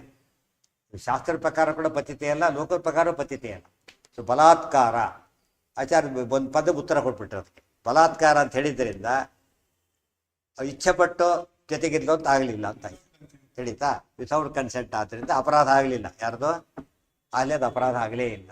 ದರ್ಶನ ಪ್ರದರ್ಶನ ಇಂದ್ರಕೃತ ಬರುತ್ತೆ ಹೇಳ್ತಾರೆ. ಯಾರು ಪ್ರದರ್ಶನ ಮಾಡಿದ್ಯಾರು? ಇಂದ್ರಕೃತ. ಇಂದ್ರಕೃತಾತ್ ಪ್ರದರ್ಶನ. ಸಿರೀಕೃತವಾದ ಗೌತಮರು ಶಾಪವನ್ನು ಕೊಟ್ಟರು. ಸದರ್ಸಿ ಇನ್ನೂ ಹೇಳೋದು ಭಾರಿ ಇದೆ, ಅಲ್ಲಿ ನಿಲ್ಸೋಣ ಇವತ್ತು, ನಾಳೆ ದಿವಸ ಕಂಟಿನ್ಯೂ ಮಾಡುತ್ತೆ. ತುಂಬ ಸೂಕ್ಷ್ಮ ವಿಚಾರ. ನಾವು ಬರೆದು ಫಸ್ಟ್ ಪುಸ್ತಕ ಬರೆದಿದ್ದು ಅದೇ. ಇಷ್ಟು ದಿವಸ ಈಗ ಸುಮಾರು 300 ಪುಸ್ತಕ ಮೇಲೆ ಆಗಿದೆ. ಫಸ್ಟ್ ಬುಕ್ ಪಂಚಕನ್ಯರು ಅಂತ ಬರೆದಿದ್ದೆ. ಆಗ ನಾನು BA ಓದ್ತಾ ಇದ್ದೆ ಜಸ್ಟ್ ಇದರಲ್ಲಿ. 22 ವರ್ಷ ನನಗೆ ಫಸ್ಟ್ ಬುಕ್ ಬರೆದಾಗ. ಅದನ್ನು ಪೇಪರ್ ಆಯಿತು, ದೊಡ್ಡ ಸಭೆ ಮಾಡಿದ್ವಿ, ದೊಡ್ಡ ಮೀಟಿಂಗ್ ಮಾಡಿದ್ವಿ. ಆ ವ್ಯಕ್ತಿ ಬಂದ, ಕ್ಷಮೆ ಕೇಳೋರಿಗೂ ಬಿಡಲಿಲ್ಲ ಅಷ್ಟು ಮಾಡಿ. ಆ ಟೈಮ್ನಲ್ಲಿ ಬ್ಯಾತರಾಳ ಅಥವಾ ಪ್ರೊಫೆಸರ್ ಎಸ್ ಬ್ಯಾತರಾಳ ಅಂತೇಳಿ ಬಾಂಬೆ ಪ್ರೊಫೆಸರ್ ಅಂತ, ಕನ್ನಡ ಮಾಧ್ವ ಏನು ಮಾಡೋದು ತಗೊಂಡಿದ್ದೆ. ಆತ ಬರೋದು ಲೇಖನ. ಕಸ್ತೂರಿ ಬಂದಿತ್ತು 1968 ಮೇ. ಆ ತಿಂಗಳಲ್ಲಿ ಪಬ್ಲಿಷ್ ಆಗಿತ್ತು. ಇವರೆಲ್ಲ ಪತಿವ್ರತೆಯರಲ್ಲ ಅಂತ ಆತ ಲೇಖನ ಏನಿತ್ತು ಅಂದರೆ, ಅದು ಹೆಡ್ಡಿಂಗ್ ಪಂಚಕನ್ಯ ಹೆಡ್ಡಿಂಗ್ ಕೊಟ್ಬಿಟ್ಟು ಇವ್ರು ಯಾರೂ ಪತಿವ್ರತೆಯರಲ್ಲ, ಅಹಲ್ಯ ಅಲ್ಲ, ದ್ರೌಪದಿ ಅಲ್ಲ, ಸೀತಾ, ತಾರ, ಯಾರೂ ಪತಿವ್ರತೆ ಸ್ಮರಣೆ ಮಾಡಬಾರದು. ಅದು ಆತ ಲೇಖನ. ಅದಕ್ಕೆ ಉತ್ತರ ಬರೆದ ಮಾಡಿದ್ವಿ. ಅದು ಯಾತಕ್ಕೆ ನೆನಪಾಯ್ತು ಅಂದರೆ, ಈ ಕತೆ ಡಿಟೇಲೇ ಬರೆದಿದ್ದಾಗ ಆಯ್ತು ತಪ್ಪಿತ ಅಂತ. ಅದು ಎಲ್ಲ ಕಡೆ ಪಬ್ಲಿಷ್ ಆಯ್ತು. ತತ್ವಾದ್ಮೇಲೆ ಬಂತು, ಇದರಲ್ಲಿ ಬಂತು, ಪುಸ್ತಕ ಮಾಡಿದ್ದು. ಫಸ್ಟ್ ಬುಕ್ ಪಬ್ಲಿಷ್ ಆಗಿದ್ದು ಅದೇನೆ. ಫಸ್ಟ್ ಉಪನ್ಯಾಸ ಮಾಡಿದ್ದು ಅದ್ರ ಮೇಲೆ. ಫಸ್ಟ್ ಉಪನ್ಯಾಸ ಅದು, ಫಸ್ಟ್ ಬುಕ್ ಅದು. ಯಾರಿಗೆ ಅವಾಗ ಬಂದೇ ಬರುತ್ತೆ, ದೊಡ್ಡದೆಲ್ಲ. ಆ ವೆಬ್ಸೈಟ್ ಬಿಡಲಿಲ್ಲ, ಆ ವೆಬ್ಸೈಟ್ ಹಿಡಿದು ಹೋಗಿ ಎಲ್ಲ ನಿಂತ್ಕೊಂಡು ಮಾಡಿ ಲೆಟರ್ ತಗೊಂಡು ಎಲ್ಲ ಮಾಡಿ. ಅದು ಎಂಥ ಜನ ಇದ್ದಾರೆ, ನಮ್ಮವರೇ ಎಂತ ಕೆಲಸ ಮಾಡಿದ್ರೆ. ಅದಕ್ಕೆ ತಾತ್ಪರ್ಯ ಇತ್ಯಾದಿ ಹೇಳದೆ ಹೋದರೆ ಅದು ತಪ್ಪು ಮಾಡಿದ ವಿಚಾರ ಬಿಟ್ಬಿಡೋಣ. ಇದು ಸರಿಯಾಗಿ ಹೇಳ್ತಾರೆ ಇದ್ದಾಗ ರೀಚ್ ಆಗುತ್ತಾಗ. ಉಪನ್ಯಾಸ ಬರೀ ಇದು ಮಾಡಿ ಕನ್ಫ್ಯೂಸ್ ಮಾಡಿಬಿಟ್ರೆ ಆಗೋದಿಲ್ಲ. ಪ್ರತಿಯೊಂದು ಉಪನ್ಯಾಸದಲ್ಲಿ ಏನಿರಬೇಕು, ತತ್ವಜ್ಞಾನ ಬರಬೇಕು. ದೇವತೆಗಳ ಬಗ್ಗೆ, ದೇವ್ರ ಬಗ್ಗೆ ತಪ್ಪು ತಿಳುವಳಿಕೆ ಬರಬಾರ್ದಲ್ಲ, ದೇವತೆಗಳ ಬಗ್ಗೆ ತಪ್ಪು ತಿಳುವಳಿಕೆ ಬರಬಾರ್ದು. ಇಂದ್ರದೇವರು ಜನ ಬೈತಾರೆ, ಇಂದ್ರದೇವರನ್ನು ತಪ್ಪು ಮಾಡ್ತಿದ್ದಾರೆ ಅಂತೇಳಿ. ಇಂದ್ರದೇವರು ದೊಡ್ಡವರು, ಗೊತ್ತಾಯ್ತಾ? ಇಂದ್ರದೇವರು ಮಾಡಿದ ಕೆಲಸಗಳು ಯಾವುದು ಕೆಟ್ಟ ಕೆಲಸಗಳಲ್ಲ, ನೋಡೋದಕ್ಕೆ ಕಾಣಿಸುತ್ತೆ. ಅದಕ್ಕೆ ಬರೀ ವಿಷ್ಣು ಭಕ್ತಿ ಮಾಡಿದ್ರೆ ಸಾಲದು. ವಿಷ್ಣು ಭಕ್ತರಲ್ಲೂ ಏನು ಮಾಡಬೇಕು? ಭಕ್ತಿ ಮಾಡೋದು. ಅದರ ಅಲ್ಲಗಡೆ ಹೋದರೆ ದೊಡ್ಡ ತಪ್ಪಾಗುತ್ತೆ. ಹಾಂ, ಏನಂತ? ಹಾಂ, ವ್ಯಾಕರಣದಲ್ಲಿ ಎಕ್ಸೆಪ್ಷನ್ ಇದೆ ಅದಕ್ಕೆ, ಗೊತ್ತಾಯ್ತಾ? ಪತಿ ಸವಾಸೆ ಏವ ನಿಯಮ ಇದೆ ಅದಕ್ಕೆ. ಆದ್ದರಿಂದ ಅಲ್ಲೇ ಆಪ್ಷನ್ ಕೊಟ್ಟಿರೋದ್ರಿಂದ ಪತಿನಾನು ಇರ್ಬೋದು, ಪತ್ಯಾನೂ ಇರ್ಬೋದು, ದೋಷ ಇದೆ. ಅದು ತುಂಬ ಡಿಸ್ಕಷನ್ ಇದೆ ಅದ್ರ ಬಗ್ಗೆ. ಅಷ್ಟು ಸಾಕು ಉತ್ತರ, ಒಂದು ಉತ್ತರ.